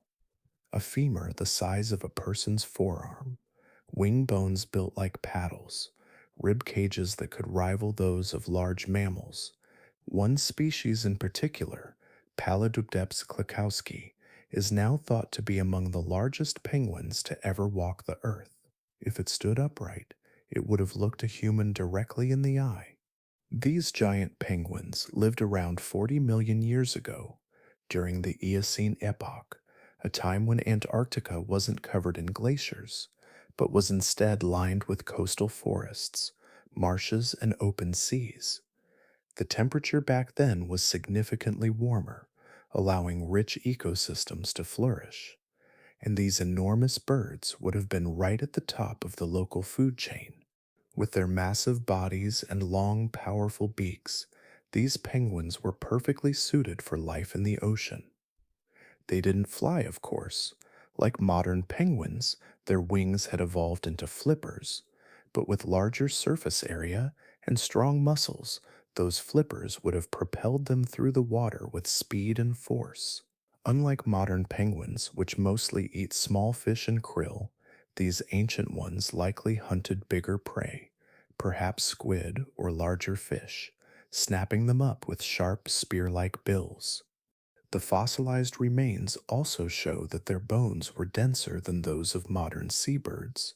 This adaptation helped them dive deep into the ocean without floating back to the surface too quickly, allowing them to chase prey into the darker, colder depths.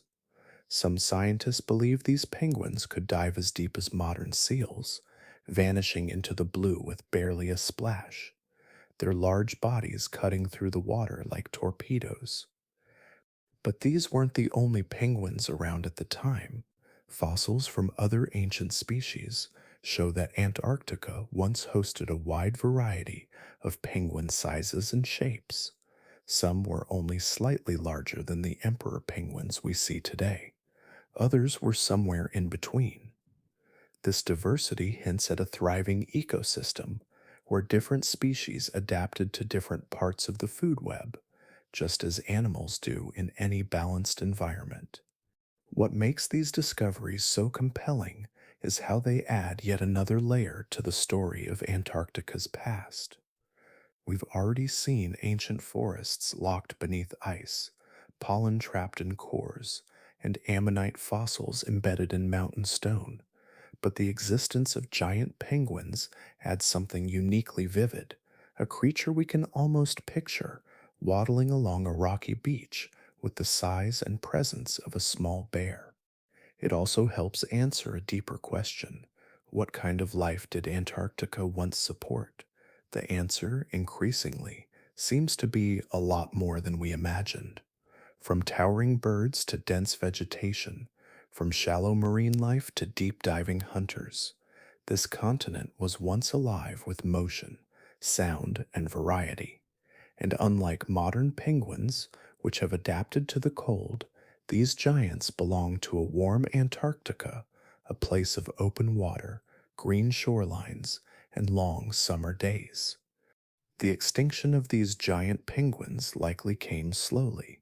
As Antarctica cooled and the glaciers began to spread, ecosystems began to collapse, sea levels dropped, ocean currents shifted, food sources vanished or moved elsewhere, and eventually the large bodied penguins disappeared.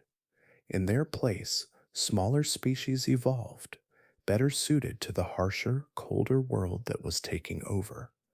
Even though the bones of these giants are now fossilized and frozen in place, their presence is still deeply felt in the story of Earth's changing climate. They remind us that Antarctica hasn't always been locked in ice, and that dramatic change over long enough time can reshape even the most extreme environments. And as we continue to search the rock layers and sediment beds of Antarctica, who knows what other giants may still be waiting? The past is buried there, not just in ice, but in stone, and every fossil pulled from the ground opens another window into a world we thought was long lost, but never truly forgotten. The strange gravity anomaly. Mine in the Burn, deep beneath the ice sheet of East Antarctica, in a remote region known as Wilkes Land, scientists detected something that defied expectations. Not a mountain or a lake, not even a fossil, but a strange ripple in Earth's gravity itself. When NASA researchers mapped the planet's gravitational field using satellites, they noticed a massive dip, a place where gravity seemed weaker than it should be. This anomaly, invisible to the naked eye and undetectable from the ground, was so large that it stretched across a circular area nearly 300 kilometers wide. Gravity anomalies like this don't happen without a reason. Something deep underground had to be causing the dip. Something dense, something massive, something hidden. And as scientists looked closer, using radar and gravitational data to peer through the layers of ice, they found something even more startling, a dome-shaped structure buried beneath the surface, unlike anything else on the continent. Many began to suspect that what they were looking at wasn't just a geological oddity, it could be the scar of a truly cataclysmic event. The most widely accepted theory is that the Wilkes Land gravity anomaly is the result of an ancient asteroid impact, one so powerful that it punched through Earth's crust and left a permanent imprint deep underground. If this is true, then the crater hidden beneath Wilkes Land could rival or even exceed the size of the Chicxulub crater in Mexico, the one famously linked to the extinction of the dinosaurs. But this impact would have been even older, much older. Estimates suggest the Wilkes Land crater may be more than 250 million years old, dating back to the end of the Permian period, a time when Earth suffered its most devastating mass extinction. Over 90% of marine species and 70% of land species vanished from the planet in what scientists call the Great Dying. While the causes of that extinction are still debated, some now believe that a massive asteroid strike, possibly this one, could have been the trigger. If so, it would make the Antarctic impact one of the most significant events in Earth's entire history. What's especially chilling is how well this theory fits with the evidence. The gravity anomaly matches the expected pattern of a large impact structure. The dome shape beneath the ice could be what's known as a rebound peak, the central uplift that forms when the Earth's crust rebounds after being violently compressed by an asteroid. Even the lack of visible crater walls makes sense, given how many millions of years the region has spent under heavy glaciation and constant geological activity. But because of its location, buried beneath over a mile of solid ice in one of the most inaccessible regions on the planet, no one has been able to physically drill down to confirm what lies beneath. All we have are the signals, radar echoes, gravitational dips, and magnetic fluctuations that hint at something unimaginably large hiding in the dark. The mystery remains open. Some researchers wonder what else might be entombed in that ancient basin. Could traces of the asteroid itself still be there? Fragments of the original impactor locked in deep rock? Could trapped minerals or fossilized sediments hold clues to life before the extinction? And perhaps most haunting of all, could another strike like this happen again? The Wilkes-Land anomaly has also fueled more speculative theories. Some fringe researchers and conspiracy theorists have suggested everything from secret underground bases to ancient alien technology. These ideas, while lacking scientific evidence, persist online largely because of the mystery that still surrounds the region. With so little direct access, imagination quickly fills the gaps.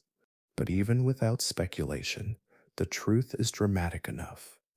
Earth's history is littered with violence, from shifting tectonic plates to volcanic eruptions to objects from space slamming into the surface with world ending force. And in Antarctica, we may be looking at the site of one of the biggest hits our planet ever took, preserved in silence beneath the coldest ice on Earth. What makes the Wilkes Land discovery so powerful isn't just what it tells us about the past, but what it reveals about how much we still don't know. A continent once thought to be static and lifeless turns out to be hiding scars from ancient cataclysms. Its surface might be frozen and still, but the land beneath tells a story of impact, upheaval, and resilience, written not in bones or trees, but in gravity itself. And just beyond that ripple in the gravitational field, buried in quiet darkness, the planet holds its breath, keeping the memory of a cosmic collision sealed beneath the ice. Ice rivers that move mountains. Miles far from being frozen in place, Antarctica is constantly in motion. Beneath the seemingly solid surface of ice and snow, slow but relentless forces are at work, reshaping the land, dragging entire mountains of ice across the continent, and even altering the shape of the Earth's oceans. These aren't mere surface winds or seasonal shifts. This is deep, ancient movement, the quiet crawl of glacial rivers that can carry volumes of ice so massive they could bury cities whole. What many don't realize is that glaciers in Antarctica aren't just frozen slabs, they're dynamic rivers of solid ice, flowing downhill under their own immense weight. Imagine rivers made not of water, but of frozen rock hard sheets hundreds of meters thick, moving slowly, sometimes just a few meters a year, other times in sudden surges. These ice rivers carve out valleys, press against mountains, and sweep up rocks, sediment, and entire ridges along the way. It's a process that's been going on for millions of years. One of the most dramatic examples is the Pine Island Glacier, located on the western edge of Antarctica. This glacier is so large and fast moving that it has earned the nickname the weak underbelly of the West Antarctic ice sheet. It alone drains an area about two-thirds the size of the United Kingdom, and in recent decades, it's been accelerating. Scientists have recorded it thinning rapidly and flowing into the sea at an increasing rate, pulling nearby ice with it like a conveyor belt of frozen mass. But it's not just Pine Island. Glaciers like Thwaites, Bird, and Denman are all showing signs of change, and together they play a critical role in how Antarctica interacts with the rest of the planet. These glaciers are powerful enough to move mountain sized blocks of ice, grinding rock beneath them into powder and transporting it for hundreds of kilometers. Some of the blocks are known as icebergs, breaking off at the coastline and floating into the Southern Ocean. Others remain part of the glacier's body, invisible to the human eye, but tracked closely by satellites from space. In fact, satellite monitoring has completely transformed how we understand Antarctic ice. Tools like NASA's IcySat 2 and the European Space Agency's Cryosat allow scientists to measure the elevation, thickness, and movement of glaciers with laser precision. These satellites send pulses down to the ice, bouncing data back that reveal subtle shifts, some as small as a few centimeters. Over time, these measurements paint a moving picture of the continent's ice dynamics. What the satellites reveal is both fascinating and concerning. Antarctica's ice doesn't just flow across land, it interacts with the ocean in complex ways. Where glaciers meet the sea, they form ice shelves, floating extensions of the land ice that act like plugs, holding back the glaciers behind them. But when warmer ocean water melts these ice shelves from below, the glaciers behind them can surge forward, increasing the flow of ice into the ocean and contributing to global sea level rise. That's why the flow of ice in Antarctica isn't just a local phenomenon, it affects the entire planet. If Antarctica's glaciers were to melt significantly, the resulting sea level rise would inundate coastlines around the world. Just the collapse of the West Antarctic ice sheet alone could raise sea levels by over 3 meters, and the flow of ice is one of the main indicators scientists watch to understand how close or how far we are from that scenario. But it's not all about danger. These moving rivers of ice also offer insight into the past. By studying how and where glaciers have flowed over time, researchers can reconstruct ancient climates. The layers within the ice preserve information about temperature, atmospheric composition, and even distant volcanic eruptions. Ice flow becomes not just a physical force, but a kind of time machine, carrying the history of Earth in its frozen folds. And below the glaciers, something even more astonishing happens. The pressure of moving ice grinds bedrock into a fine material called glacial flour.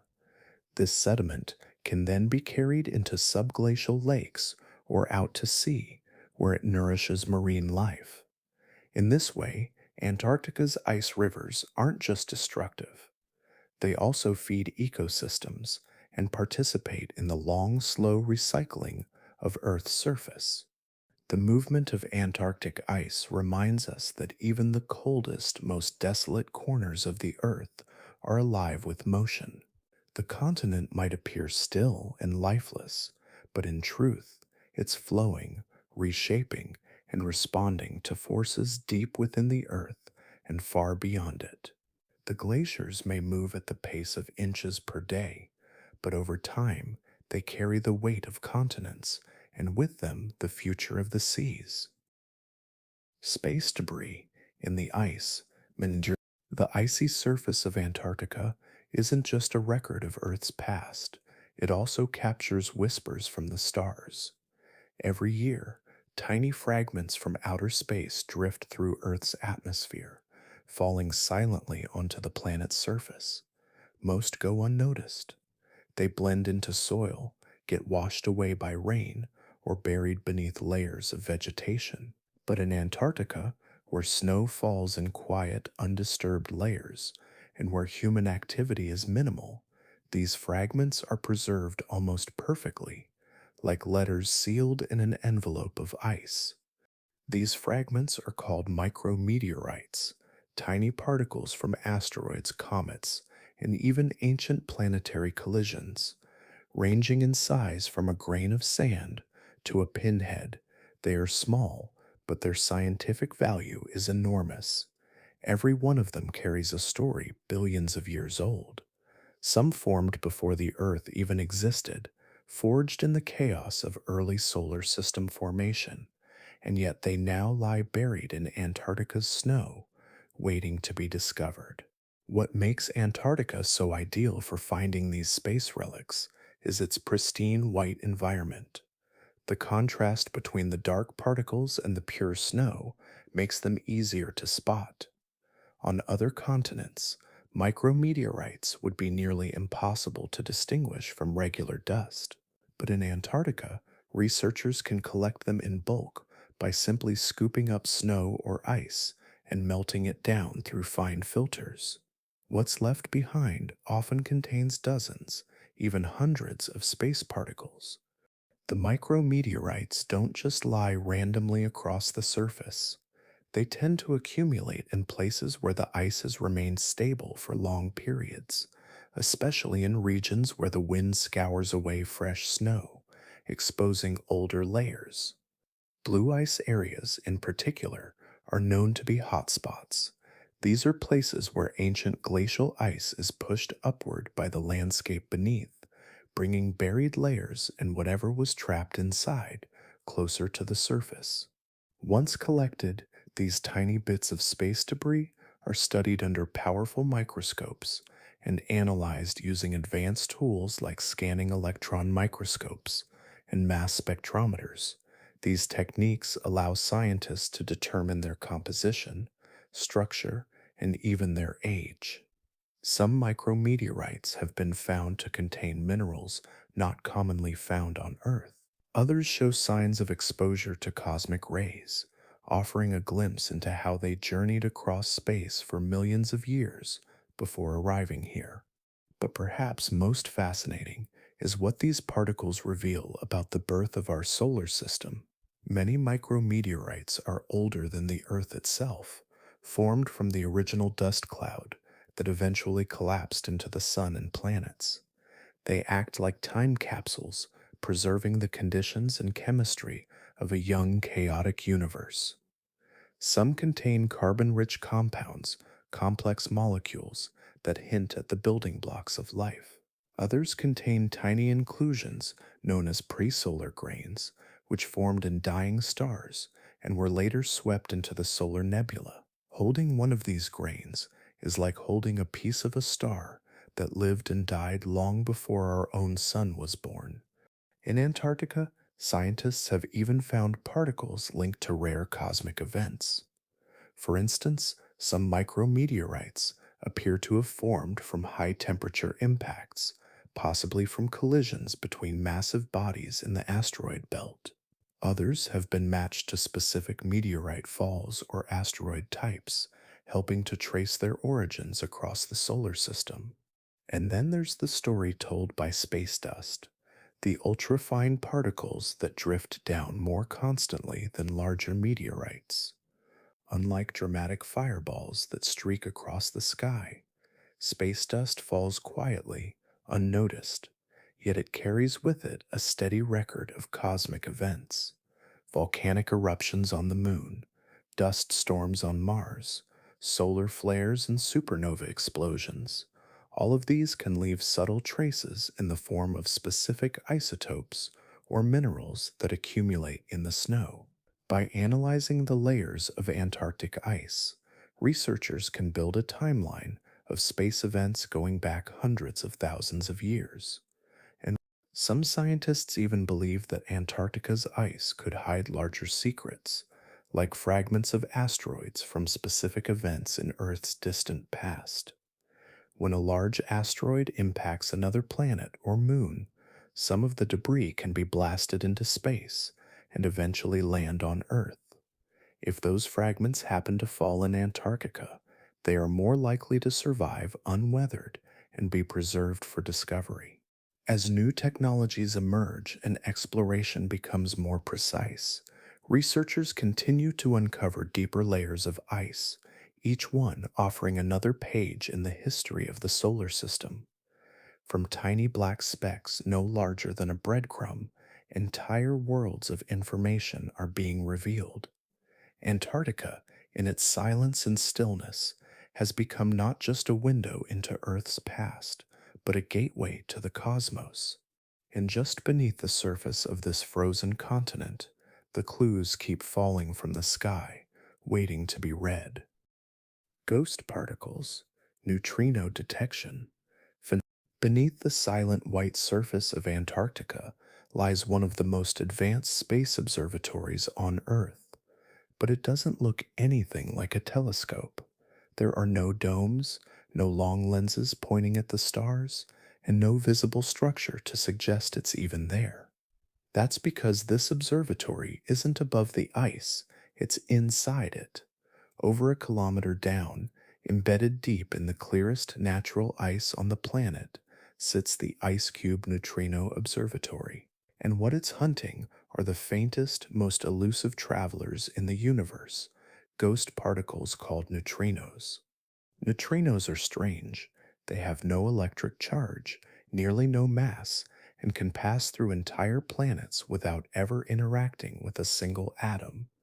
Billions of them stream through your body every second, and you wouldn't even know. They come from violent cosmic events, collapsing stars, black holes, exploding supernovae, and even the birth of galaxies. They move at nearly the speed of light and don't get deflected by magnetic fields or absorbed by dust. That makes them perfect messengers of the deep universe if we can manage to catch them. But that's the hard part. Because neutrinos interact so rarely with anything, detecting even one requires enormous volumes of ultra pure material and lots of patience. That's where Antarctica's ice comes in. The ice beneath the South Pole is not only ancient, but crystal clear. It's been compressed over millennia into a dense, transparent lens that allows the tiniest flashes of light to be seen over huge distances. Scientists realized this made it the perfect medium for catching neutrinos. To build IceCube, researchers drilled 86 deep holes into the ice, each going down nearly 2.5 kilometers. Into these holes, they lowered strings of basketball sized sensors, more than 5,000 in total, arranged in a 3D grid that spans a cubic kilometer of frozen ground. These sensors don't detect the neutrinos directly. Instead, they wait for a rare moment when a neutrino does collide with an atom in the ice. When that happens, it creates a tiny burst of light called Cherenkov radiation. The sensors capture this glow, and computers trace it back to reconstruct the path and origin of the particle. In 2013, IceCube made history by detecting a neutrino that had traveled over 3.7 billion light years before slamming into the Antarctic ice. It was the first time a high energy neutrino had been traced back to a specific cosmic source, a blizar, or supermassive black hole at the center of a distant galaxy. That one detection confirmed something scientists had long suspected: neutrinos could be used to map the universe. Since then, IceCube has found thousands more, building a quiet but powerful picture of the violent side of the cosmos. It detects particles with energies far beyond anything we can produce on Earth. Some are linked to gamma ray bursts, massive explosions in distant galaxies. Others may come from quasars, magnetars, or even phenomena we don't yet understand. These tiny ghost particles are turning out to be key to unlocking some of the deepest cosmic mysteries. But IceCube's importance goes beyond astronomy. Neutrinos can also reveal new physics. For example, they can help scientists test the boundaries of Einstein's theory of relativity, probe the structure of atoms at unimaginable energies, and search for signs of dark matter, another invisible substance that fills the universe but has never been directly observed. By watching how neutrinos behave, physicists hope to understand forces and particles that could reshape our understanding of reality. And the South Pole ice has turned out to be surprisingly stable for such delicate measurements. The cold, clear, and unmoving environment allows sensors to pick up even the faintest light with little interference. It's a reminder that sometimes the most alien parts of our planet, like the buried depths of Antarctica, can become the perfect laboratory for studying the stars. Above the ice cube array, the South Pole Station stands in silence. Researchers bundle up in extreme cold, maintaining the systems that operate 24 hours under the surface. They aren't watching the skies with their eyes, they're watching the ice, listening for whispers from galaxies so far away their light will never reach us. The Ice Cube Observatory has turned Antarctica into a window facing the edge of the known universe. What it sees is not bright or loud, it's subtle. Faint blue glows that last a fraction of a second, but those tiny flashes speak volumes.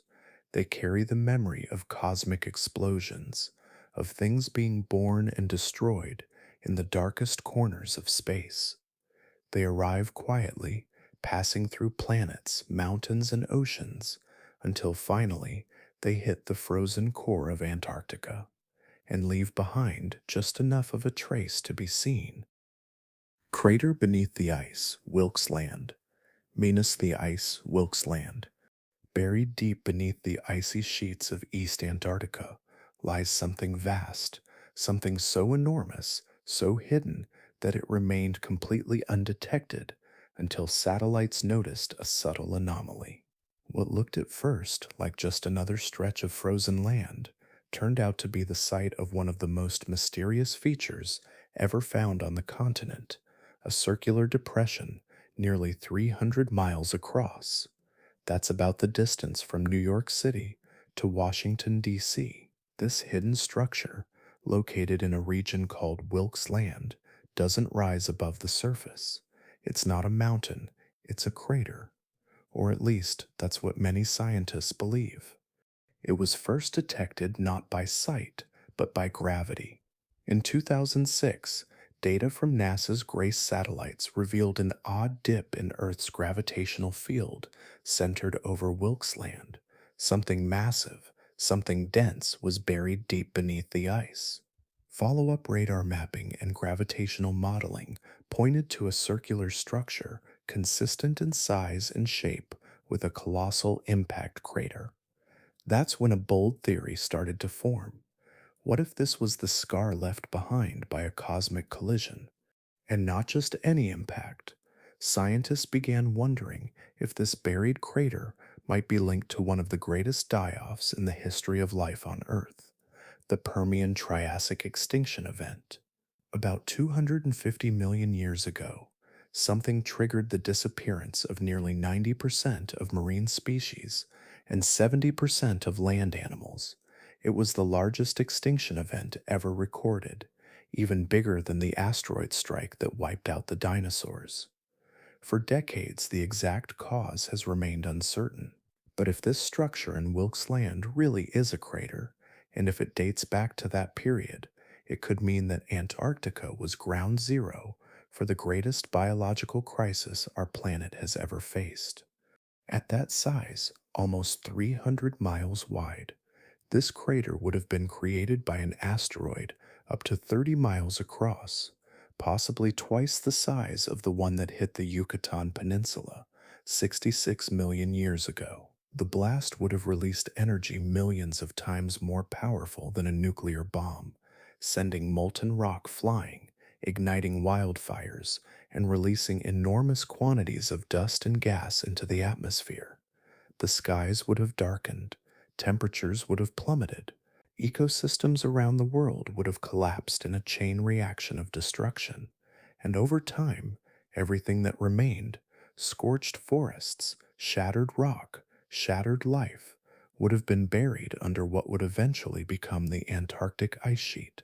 But even now, nothing has been proven with certainty. Unlike more accessible impact sites on other continents, Wilkes Land is sealed under more than a mile of solid ice. Scientists can't just dig in and examine the rock beneath. Instead, they rely on remote sensing, radar, gravity, magnetic field measurements to piece together what might lie below. And what they've found so far only deepens the mystery. The circular structure is real. The gravitational anomaly is real. Magnetic readings suggest a dense mass, possibly made of metal rich rock, sits at its center, something often associated with the core left behind by a massive impactor. Yet without direct samples, it's impossible to be sure. The region is also incredibly remote and difficult to access. Launching expeditions there takes years of planning and coordination, not to mention millions of dollars. Drilling through that much ice without contaminating the environment is another challenge altogether. Still, the questions remain. Could this be the missing link in the story of Earth's most devastating extinction? Could the Permian die off have begun not with a slow change in climate or volcanic eruption, but with a sudden violent strike that gouged a hole into what is now Wilkes Land? And if so, what else might be buried down there?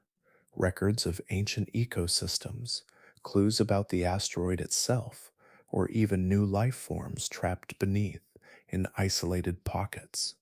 These aren't just questions for paleontologists or geologists. They touch on the deep interconnectedness of our planet, how a single event in a place now frozen and empty could have reshaped the destiny of life everywhere else.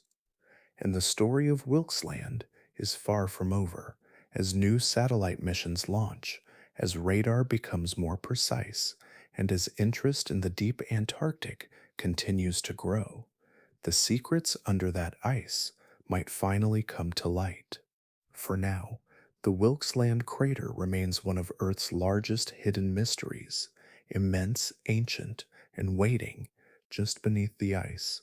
Untouched for millions of years lies a puzzle that could change everything we know about our planet's past. And the silence of Antarctica continues to keep its secrets sealed in time. Green icebergs, midnight in the vast silence of Antarctica, where everything seems painted in shades of white and blue. An occasional iceberg glows with a color that seems impossible. Green, not the pale green of moss or lichen, but a deep, almost emerald hue that radiates from within the ice. These green icebergs have stunned explorers, puzzled scientists, and even confused satellite sensors for decades. They stand out like glowing beacons in a frozen world that rarely surprises anymore, yet no one knew why they existed until recently. Most people are familiar with the soft blue glow that icebergs give off when sunlight passes through their dense compacted ice. It's a natural trick of physics. Blue light travels deeper and scatters more easily through solid ice, while other colors are absorbed. That's why regular icebergs, which are formed from compressed snow or glacial ice, tend to look blue or white. But green, that breaks the pattern. When early explorers first reported seeing green icebergs, their stories were written off as optical illusions, maybe tricks of lighting at certain times of day. But the photos told another story. This color was real. To understand why some icebergs appear green, researchers turned their attention to the ice itself. The key, it turns out, lies not just in the frozen water, but in what's trapped inside it.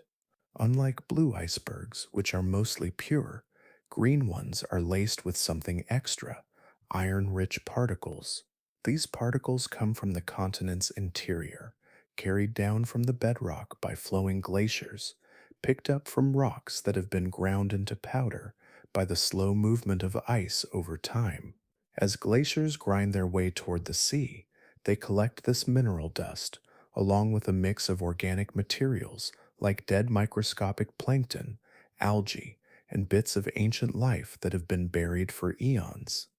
When a glacier finally breaks off into the ocean and becomes an iceberg, it brings this cargo with it.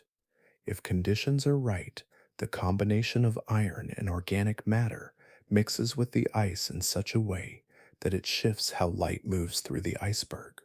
Instead of scattering mostly blue light, these enriched icebergs scatter green. The result is something that looks otherworldly, an enormous chunk of glowing jade drifting silently through freezing waters. But green icebergs are more than just beautiful. They could also be important for understanding how nutrients are moved across the Southern Ocean. Iron, for instance, is a critical nutrient for phytoplankton, the microscopic plants that form the base of the ocean food chain. In many parts of the ocean, iron is in short supply, and when it becomes available, it can trigger massive blooms of life. Some scientists now believe that green icebergs might act as slow release nutrient capsules, delivering vital iron to otherwise barren waters as they melt. In this way, Antarctica's icy giants might be quietly fertilizing the ocean, helping sustain ecosystems that stretch far beyond the frozen coast. What's especially striking is how long this mystery went unsolved. For years, scientists assumed that any discoloration in icebergs was due to trapped air bubbles or surface algae. It wasn't until researchers at the University of Washington and the Australian Antarctic Division studied cores of glacial ice containing these green bands that the puzzle began to make sense. They discovered iron oxide, the same substance that gives rust its color, was present in high quantities. This iron came from continental rocks, not the ocean itself. The green hue wasn't a trick of light, it was chemistry. Even now, no one has seen a green iceberg being formed in real time. They're rare. Most are spotted long after they've drifted away from their parent glaciers, far from land, floating in remote stretches of sea where few ships ever pass. Those lucky enough to see one up close often describe the experience as surreal.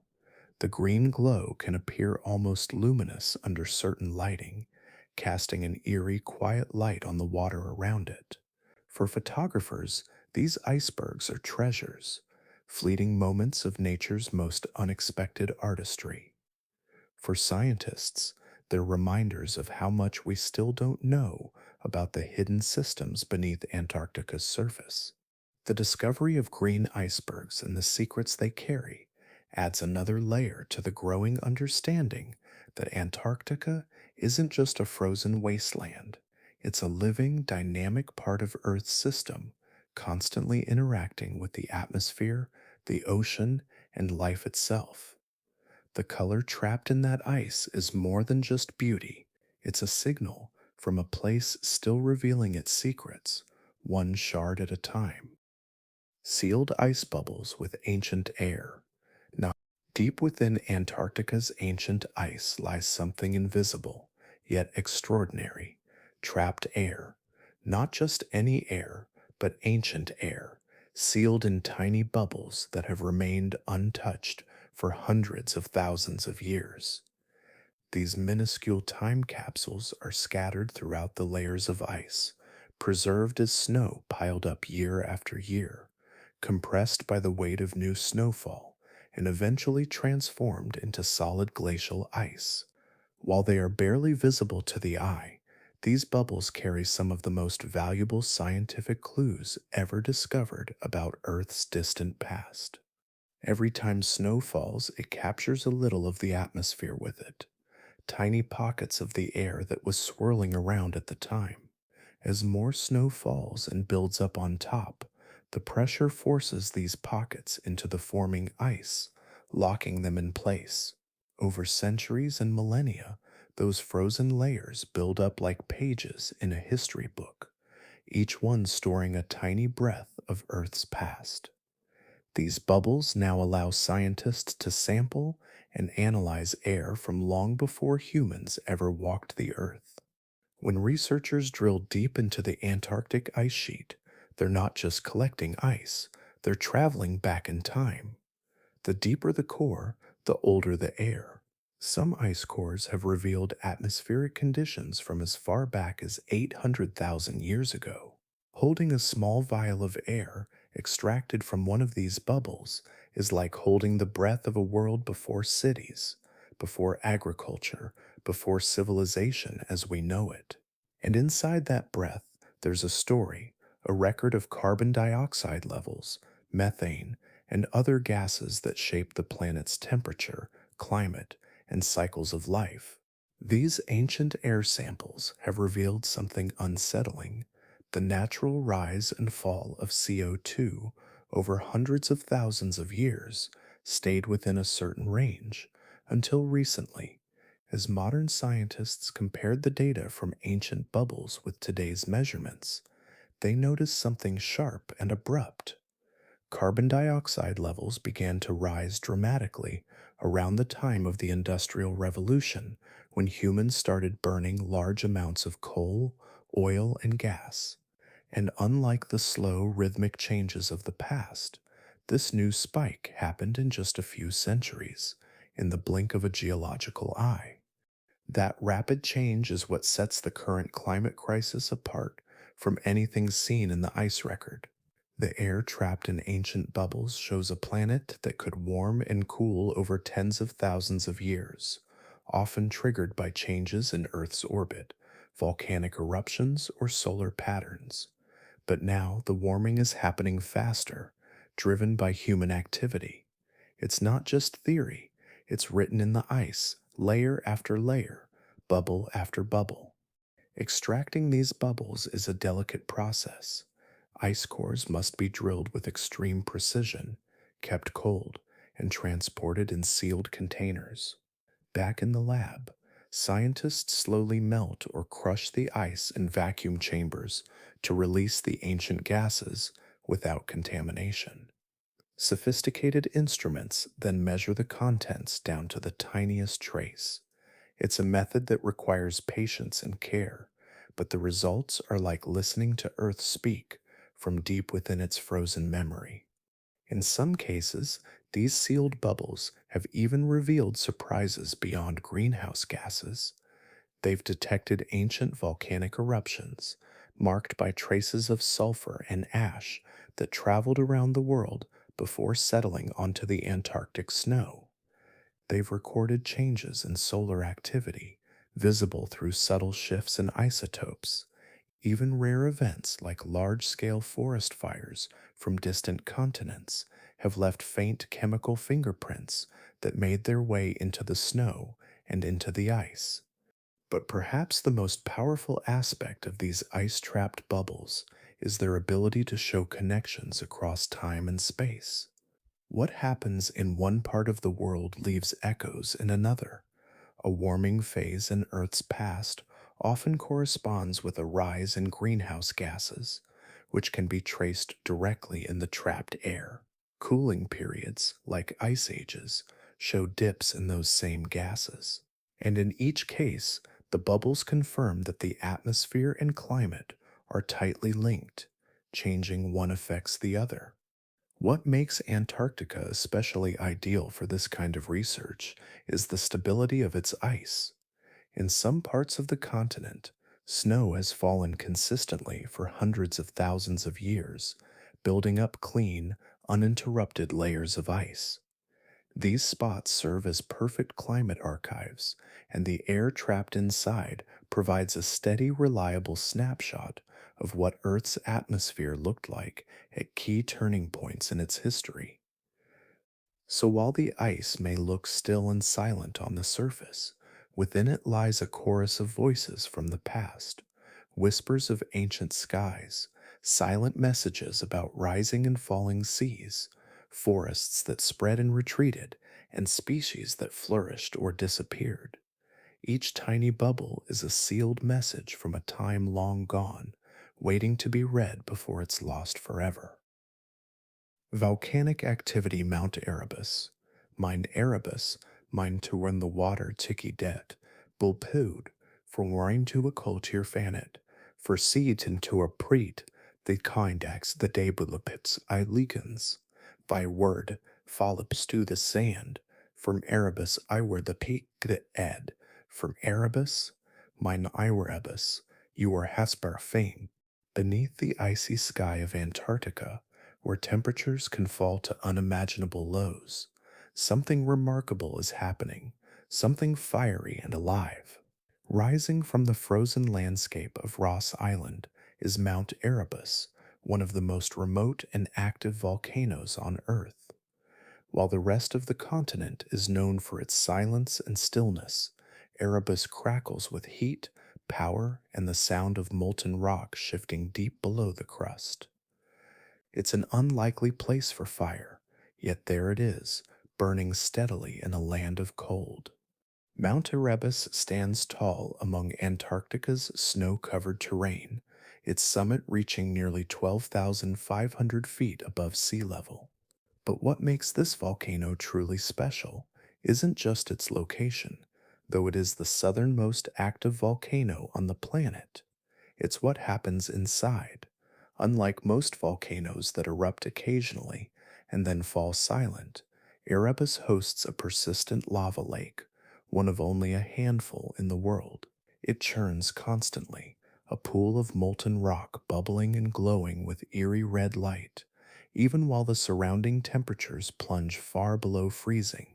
The fact that this volcano continues to erupt in one of the harshest environments on Earth baffles and fascinates scientists. With its constant release of gas and its occasional burps of molten rock, Erebus defies the stillness of Antarctica. Steam and volcanic gases often pour from its crater, creating strange ghost like plumes that drift through the icy air. These gases include water vapor, carbon dioxide, and sulfur compounds, all of which rise into the sky and form wispy clouds that contrast sharply against the pale blue horizon. But Erebus doesn't just produce ordinary volcanic activity, it's also home to bizarre geological features rarely seen anywhere else, like its towering ice fumaroles. These are massive chimneys of ice that form around gas vents.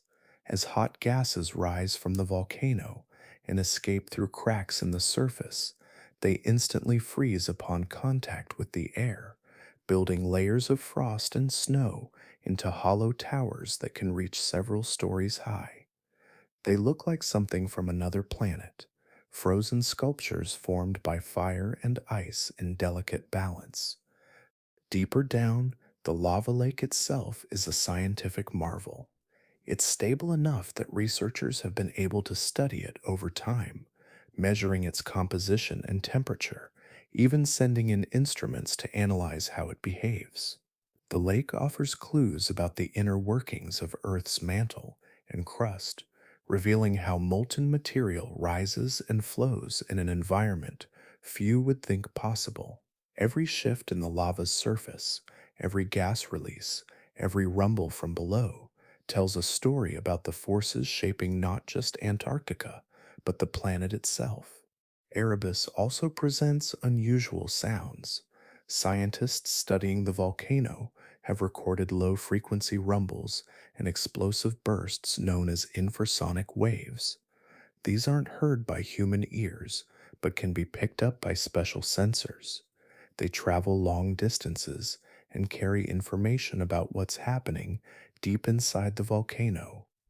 These rumblings act like a heartbeat, slow, steady, and alive. What adds even more intrigue is how Erebus fits into the larger puzzle of Antarctica's underground heat. While the surface may be dominated by glaciers and ice sheets, the continent's base is alive with geothermal energy. Mount Erebus is one of the clearest signs that beneath the layers of ice, volcanic systems are still active. In fact, there are over 100 suspected volcanoes buried under Antarctica's ice, many still unexplored. Erebus is the most visible and most studied of them all, offering a rare chance to see what's happening below. Getting to Erebus isn't easy. Scientists and explorers must endure extreme weather, high altitudes, and remote conditions just to set up camp nearby. Specialized equipment is needed to withstand the cold, and even the instruments must be protected from freezing. Yet year after year, research teams return.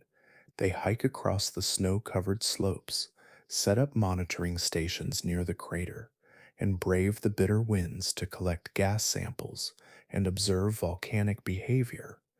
What they're trying to understand is not just how Erebus works, but how it may influence the ice, the atmosphere, and even the global climate. There's a sense of contradiction in Erebus, a volcano, alive and active, surrounded by endless cold. It stands like a reminder that even in the most frozen, quiet corners of the world, the Earth is never truly still. Beneath the surface, beneath the snow and ice, there's motion, there's energy, and sometimes there's fire. Under ice rivers, beneath Antarctica's thick ice sheets, where everything appears silent and frozen, something unexpected flows in the darkness. Rivers, not frozen streams or buried lakes, but actual moving water, winding silently through tunnels carved beneath miles of ice. These under ice rivers, once only theorized, are now confirmed by radar imaging and remote sensors. They slip quietly beneath the surface, invisible to the eye, yet capable of shaping the entire continent above. What makes these rivers so surprising isn't just that they exist, but how they behave. Many people imagine Antarctica as a static block of ice, locked in place, unmoving, but it's far from still. These rivers are dynamic, responsive, and in constant motion. They carry meltwater collected from pressure deep inside the ice, generated not only by rising temperatures, but by the weight of the ice itself pressing down and causing basal melting. The result? Networks of rivers that snake their way beneath the ice, flowing in directions guided by gravity and terrain, just like rivers above ground. Some of these rivers stretch for hundreds of kilometers, collecting water from large drainage basins beneath the east and west Antarctic ice sheets. One of the most studied, a subglacial river system called the Ice Highway, was found beneath the Thwaites Glacier, an unstable ice mass already considered vulnerable. Scientists discovered that these rivers aren't just minor features, they act like lubrication systems for the glaciers above. As meltwater rushes through these hidden tunnels, it reduces the friction between the base of the ice sheet and the rock beneath, making it easier for glaciers to slide toward the sea. This movement is key. As the rivers flow, they act almost like conveyor belts, speeding up the pace at which the overlying ice moves. This rapid sliding is one of the major reasons Antarctica's glaciers can break off into the ocean more quickly than expected, sending enormous chunks of ice adrift and adding to rising sea levels around the globe.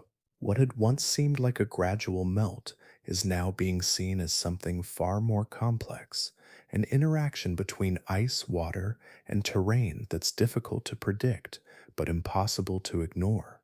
These rivers are not stagnant or slow. Some flow continuously year-round, while others pulse seasonally, triggered by bursts of meltwater from the surface or deeper ice melt caused by geothermal heat. In some cases, the pressure builds so much that it causes sudden floods beneath the ice, surging through underground valleys and rearranging the network itself. These bursts can temporarily lift the glacier above, allowing it to move even faster before settling back down. Tracking these flows is no small task. Researchers use ice penetrating radar, GPS sensors, and satellites to infer where the rivers are and how they behave.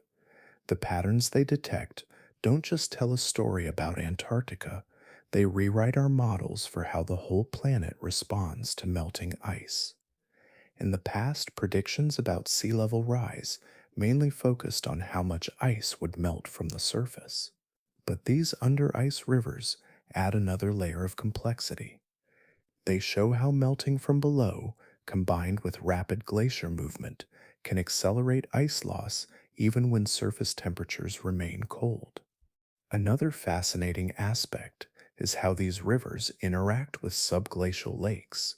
Sometimes the rivers feed into these lakes, filling them over years. Then, with little warning, the lakes drain into the rivers, flushing out enormous volumes of water.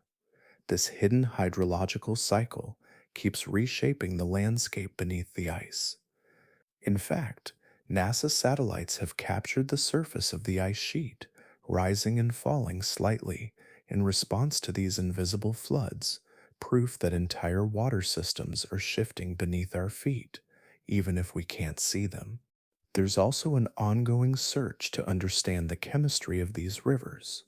Some scientists have proposed drilling into them, not just to study the water flow, but to analyze what nutrients or life forms might exist inside. Since these rivers are sealed off from sunlight, any ecosystem within them would have to survive in total darkness, relying on minerals and chemical reactions for energy. That makes them fascinating analogs for life on icy moons like Europa, where similar under ice oceans may hide unknown organisms. The study of Antarctica's under ice rivers has only just begun, but they've already changed the way we think about the continent. Rather than a frozen, passive slab of ice, it's a moving, living system where rivers flow in silence, glaciers ride on liquid pathways, and the ground beneath is far more alive than anyone imagined. Strange auroras in the South Pole, minutes high above the frozen heart of Antarctica, where the cold air crackles with silence, something spectacular dances across the night sky. Green ribbons twist and coil, purple tendrils ripple through the blackness. Waves of light pulse silently like an alien heartbeat. This isn't just any light show, it's the Aurora Australis, the Southern Lights, and here in the South Pole's eerie isolation, it's brighter, wilder, and more mysterious than almost anywhere else on Earth. Unlike city dwellers who glimpse these lights as faint smudges on the horizon, researchers and explorers stationed deep within the Antarctic interior often witness something otherworldly. The auroras here stretch high and wide, bathing the snow covered landscape in flickering, ghostly hues. It's not just the intensity that makes them strange, it's also how they behave. At times, the lights seem to explode in sudden bursts. At others, they spiral like luminous whirlpools, completely silent, but filled with motion and energy. The reason for these intense displays lies in the way Earth's magnetic field lines curve toward the poles. These invisible lines of force channel high energy particles from the Sun directly into the atmosphere near the North and South poles. When these charged solar particles smash into gases like oxygen and nitrogen in the upper atmosphere, the atoms light up, releasing energy in the form of glowing colors. Oxygen tends to produce green and red lights. Nitrogen creates blues and purples. And when the solar wind is particularly strong, the result is a full spectrum performance that can stretch from one edge of the sky to the other. But what sets Antarctica's auroras apart isn't just the science, it's the setting. There are no city lights to dull the view, no forests, no buildings, no traffic, just endless snow and ice. In this vast emptiness, even a faint shimmer in the sky becomes vivid. And during the polar night, when the sun doesn't rise for weeks or even months, the auroras become the only moving thing in the sky, painting the darkness with living light. The displays over the South Pole also tend to form different shapes compared to those in the North. Because of how the magnetic field lines bend in the southern hemisphere, auroras here sometimes appear as massive ovals centered around the magnetic pole itself. In other cases, they shoot straight overhead, forming vertical shafts of light, like columns holding up the sky. Occasionally, they pulse rhythmically, almost as if responding to some deep vibration in the earth or solar wind. Scientists have set up observation stations across the Antarctic plateau to study these strange lights in detail. Instruments like spectrometers and magnetometers record their wavelengths, intensities, and patterns. But even with all our technology, auroras still hold secrets. One of the most puzzling phenomena is when the aurora seems to respond to ground based activity, like subtle vibrations from Earth's crust or variations in electrical conductivity in the ice itself. Some researchers believe these interactions might hint at deeper relationships between our planet's interior and the space weather far above. Then there are the sounds. Although auroras are silent to the human ear, people have long claimed to hear faint crackles or whispers during strong displays. In Antarctica, where the silence is so deep that even your breath feels loud, such tales carry more weight. Some expeditions have tried recording ambient sound during auroras, picking up faint electromagnetic signals that, when converted into audio, produce eerie whistling tones, an electric murmur that seems to come from nowhere. And in this remote environment, even seasoned scientists admit to feeling a sense of awe. There's something deeply unsettling and beautiful about standing on a continent made entirely of ice beneath a sky that ripples and flares as if reacting to your presence. At the height of an auroral storm, the entire landscape can glow green, shadows shifting with each flicker of the sky. Ice formations reflect the colors, turning the ground into a mirror for the heavens. It's a moment where earth and sky blur, where the boundary between solid ground and cosmic energy feels thin. For indigenous cultures like the Maori of New Zealand and Aboriginal Australians, the Southern Lights have long held spiritual meaning, seen as fires of ancestors, signs from the heavens, or celestial battles. Though such stories didn't originate in Antarctica itself, the profound emotional impact of the auroras seems universal. Even scientists stationed there for purely rational study often describe the lights in poetic terms. Some speak of being humbled, others say it feels like standing inside a living organism, like the planet itself is breathing in color. And while satellites can now detect auroral activity from space, nothing compares to standing directly beneath one. Here, the aurora isn't just a data point, it's a presence, one that flickers, flashes, and watches from above. One that moves in silence but leaves you speechless. From the ground, it's impossible to tell when the next show will begin. Sometimes it creeps in slowly, a pale green arc rising in the east. Sometimes it erupts all at once, swirls of crimson and gold rippling across the dome of stars. And when it comes, it stops everything. Conversations trail off, cameras freeze in the cold. Even the wind seems to pause, letting the sky take center stage.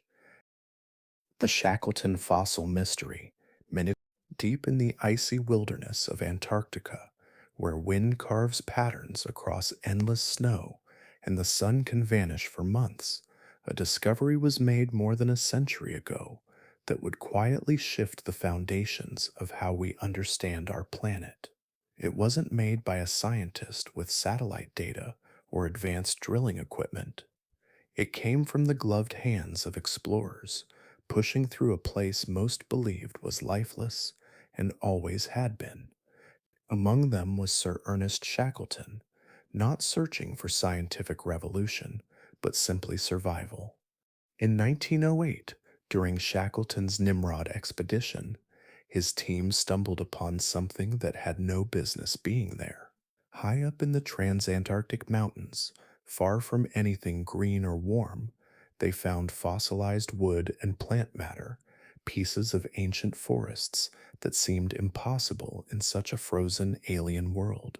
Among the specimens were fragments of Glossopteris, an extinct genus of seed ferns. These were plants that once grew in warm, temperate regions, yet here they were, locked in stone, buried beneath the coldest desert on Earth.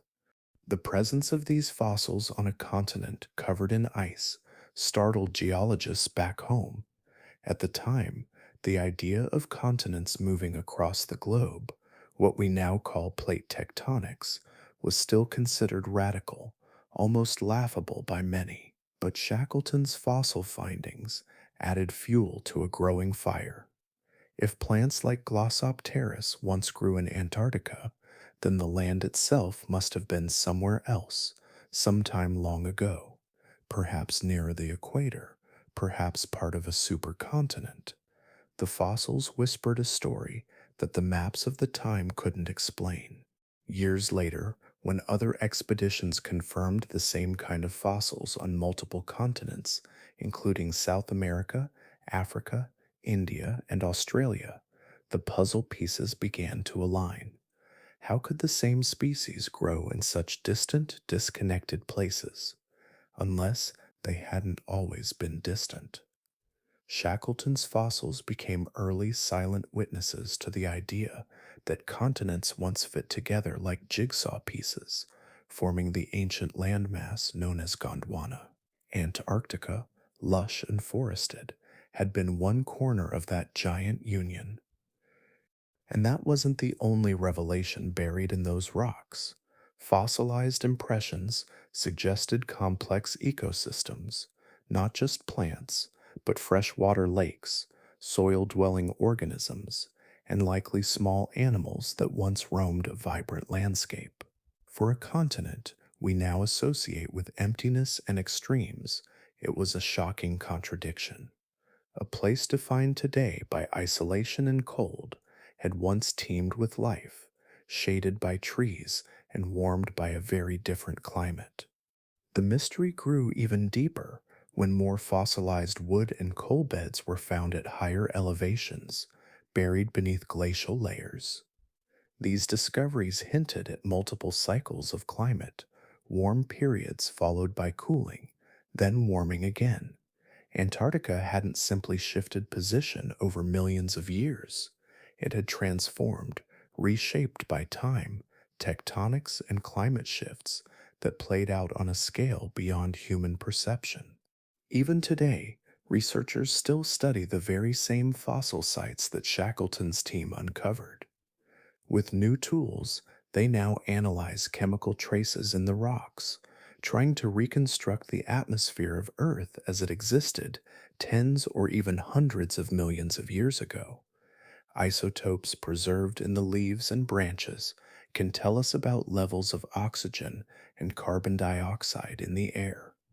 Growth rings in fossilized wood reveal patterns of sunlight and rainfall, and all of it helps to piece together the long, winding history of Earth's climate, not just for curiosity, but for insight into where our planet might be headed now. What makes Shackleton's discovery so remarkable is that it was made long before the satellite age, long before modern climate models or ice core analysis. It was the result of human endurance, navigating a brutal landscape with little more than grit, maps, and wool lined coats. They didn't have GPS or advanced drilling rigs. They had dog sleds and pickaxes, and yet they returned with clues that still ripple through science today. And while the world now knows that Antarctica was once green, the full picture is still unfolding. New fossil discoveries continue to emerge, from petrified tree trunks to fossilized insects, all reinforcing a picture of a continent that has worn many faces. Shackleton's mystery wasn't just about fossil leaves, it was about memory. The Earth, it turns out, remembers everything, even the warmth that once kissed the South Pole, even the forests that once rustled where glaciers now creep. Buried microbes in permafrost. Meinovkopftenerituvon. Beneath Antarctica's frozen crust lies a layer of time so vast it feels almost mythical, not in books or carvings, but in something far smaller and more alive than anyone expected. Entombed within the permafrost, Scientists have discovered microbes that were frozen tens of thousands of years ago, and yet some of them are still alive. Not in the way we think of life with movement or sound, but in potential. They are suspended in time, dormant, locked in a state where life pauses but doesn't end. When scientists carefully thawed samples of ancient ice taken from deep beneath the surface, they were stunned to find that some of these microbes woke up. After millennia of sleep, they stirred under the warmth of modern light, metabolizing again as though the world hadn't changed. And that discovery opened a door that many weren't prepared to walk through. For because if something microscopic can survive a deep freeze for tens of thousands of years, then Antarctica isn't just a museum of dead things, it's a vault of things waiting to return. These microbes are no ordinary bacteria. Many of them are completely new to science, preserved in isolation from modern ecosystems for longer than human civilization has existed. Some were buried during the last ice age. Others might have been sealed away even before the rise of Homo sapiens. Their biology may be alien to anything in the world today, shaped by environments that no longer exist. And that's what makes them fascinating and dangerous.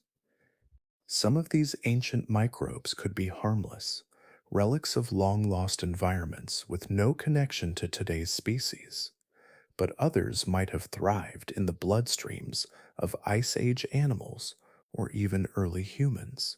And if they once caused disease and survived in stasis, the melting ice could offer them a second chance. The idea that ancient microbes could reawaken and re enter modern ecosystems isn't science fiction. In 2016, in the Siberian Arctic, a heat wave melted permafrost and exposed a decades old reindeer carcass infected with anthrax. The thawing released spores that infected dozens of people and killed a child. It was a grim preview of what may be buried deeper and older in the Antarctic ice.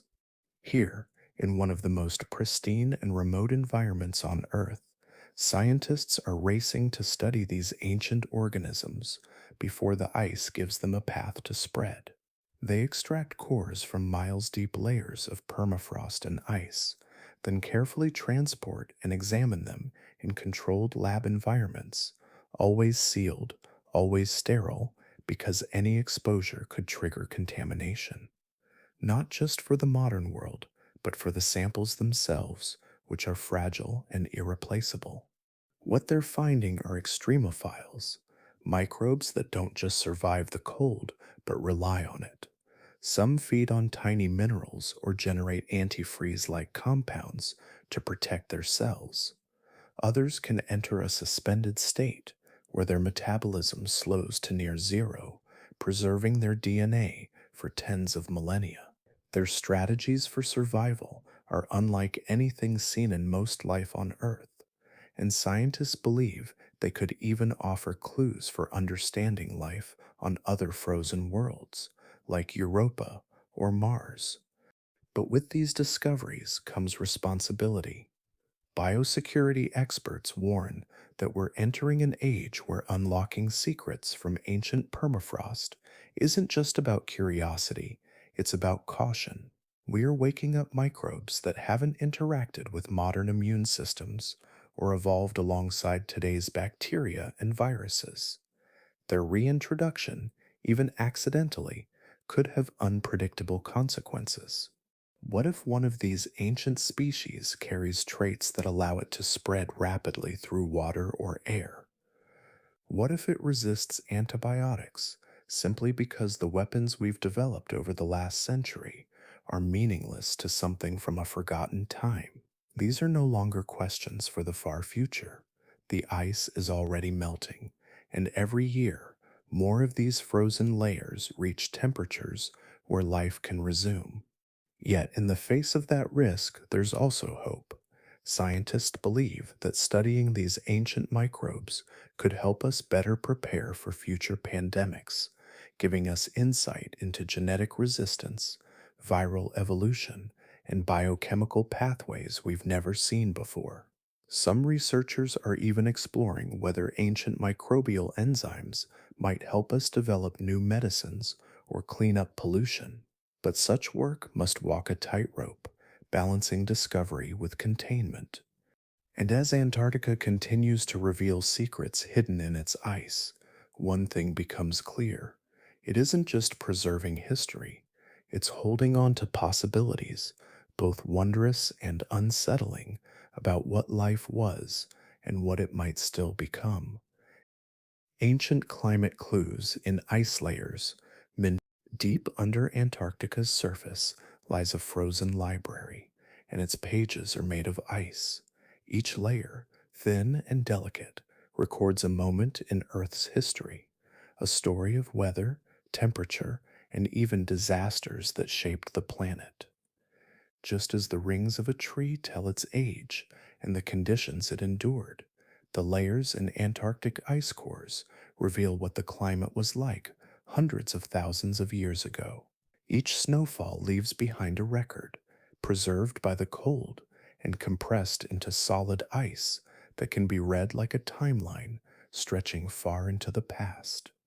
When scientists drill into the ice sheet, they aren't just collecting frozen water, they are pulling up a direct record of the Earth's atmosphere as it once was. Tiny air bubbles trapped in the ice contain samples of ancient air, sealed off for tens of thousands of years. These bubbles act as time capsules, preserving the exact concentration of gases like carbon dioxide and methane at the moment they were formed. By analyzing these bubbles, scientists can measure CO2 levels from hundreds of thousands of years ago with remarkable accuracy. It's like listening to the breath of the earth from long before humans even existed. But the story doesn't stop with gases. The layers also carry traces of volcanic eruptions from around the world. When a volcano explodes, it sends ash and sulfur particles into the atmosphere, which eventually settle onto snow and become part of the ice record. These layers appear as dark, thin lines or unique chemical signatures that mark the timing of major eruptions. By comparing ice core data from different locations, scientists can even trace global volcanic events and understand how they impacted the planet's climate, cooling the atmosphere, changing rainfall patterns, and even altering ecosystems. Each layer of ice also contains isotopes of oxygen and hydrogen that act like thermometers from the past. The ratios of these isotopes tell scientists how warm or cold the Earth was when the snow first fell. When stitched together, these temperature records create a climate timeline stretching back hundreds of thousands of years, showing cycles of ice ages and warmer interglacial periods. Through these studies, scientists have discovered that the Earth's climate has never been static. It swings between extremes over long timescales, often linked to changes in the planet's orbit, solar activity, or greenhouse gas concentrations. Perhaps one of the most surprising revelations from ice cores is that Antarctica wasn't always the frozen continent we see today. In fact, evidence suggests that millions of years ago, Antarctica was much warmer, with forests, rivers, and even a subtropical climate in some regions.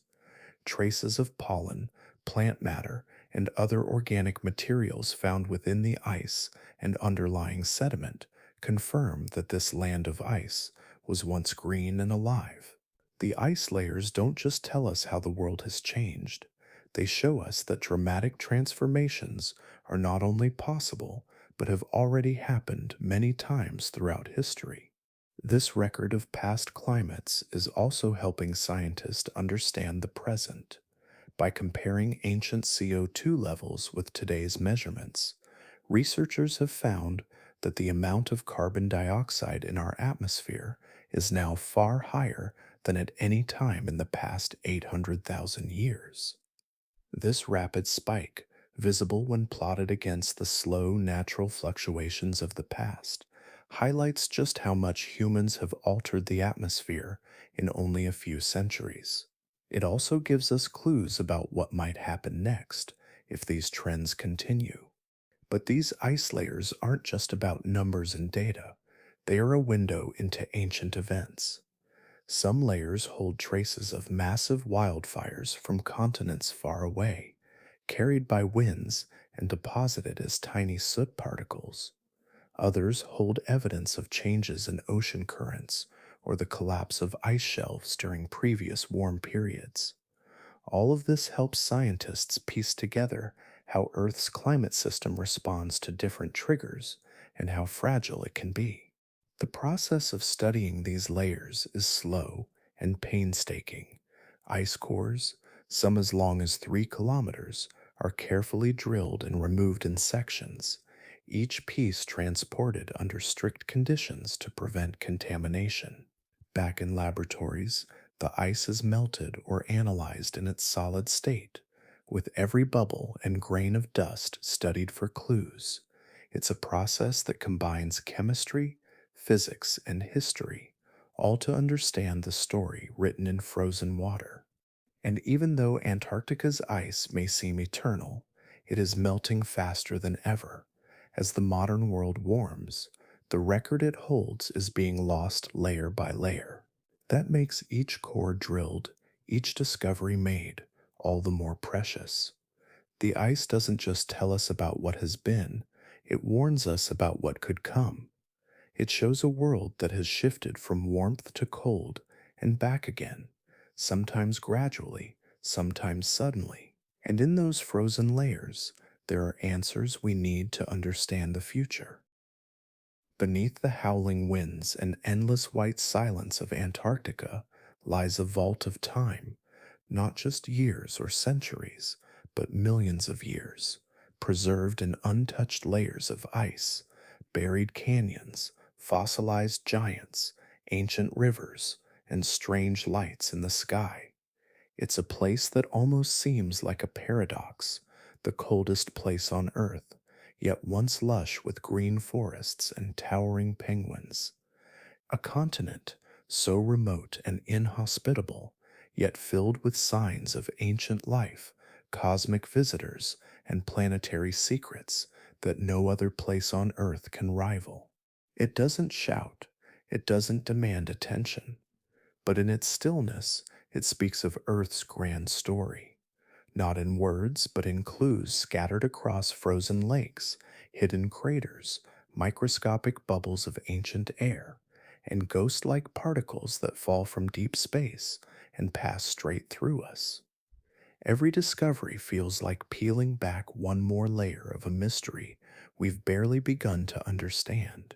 And the deeper scientists dig, both physically and metaphorically, the more Antarctica reveals just how connected everything is. Ice that records atmospheric changes thousands of miles away, rivers flowing beneath glaciers that affect global sea levels, meteorites resting quietly in the snow that carry the fingerprints of the early solar system. But maybe what's most unsettling or most thrilling is the feeling that we've only scratched the surface. The most advanced instruments, satellites, and observatories have all helped us glimpse what lies below, and yet entire mountain ranges remain unexplored. Hidden valleys, ancient microbes, and untouched caves are still waiting to be found. Even the technology we use, powerful as it is, can't fully penetrate the thick ice that shields Antarctica's deepest places, which raises an important question. If all of this has already been found, what else is still buried? What remains locked beneath ice too thick to drill, or so remote no one has reached it? As you reflect on this journey through the frozen frontier, consider that the most shocking part of Antarctica might not be the glowing green icebergs, or the 6 foot tall prehistoric penguins, or even the gravity anomaly caused by a possible asteroid impact. Maybe the strangest part isn't what we've found, but what's still hidden. So now, we'd love to hear from you. Which discovery surprised you the most? Was it the rivers flowing under the ice? The living microbes trapped in permafrost for tens of thousands of years? Or maybe the idea that Antarctica, long before it became a desert of snow, was once a thriving subtropical land full of life and warmth? Leave your favorite moment or theory in the comments below. We read them all, and your insight adds even more depth to these journeys. If you enjoyed exploring these icy enigmas, don't forget to subscribe for more deep science mysteries, the kind that makes you question everything you thought you knew about our planet and beyond. We dive into the hidden, the ancient, the puzzling, and bring you stories that reveal how much wonder is still out there. And if you know someone curious, someone who loves science, strange discoveries, or just wants to see the world from a new angle, share this video with them. Antarctica may be distant, but its stories are worth spreading. There's still so much to uncover, and sometimes the coldest places hold the warmest truths.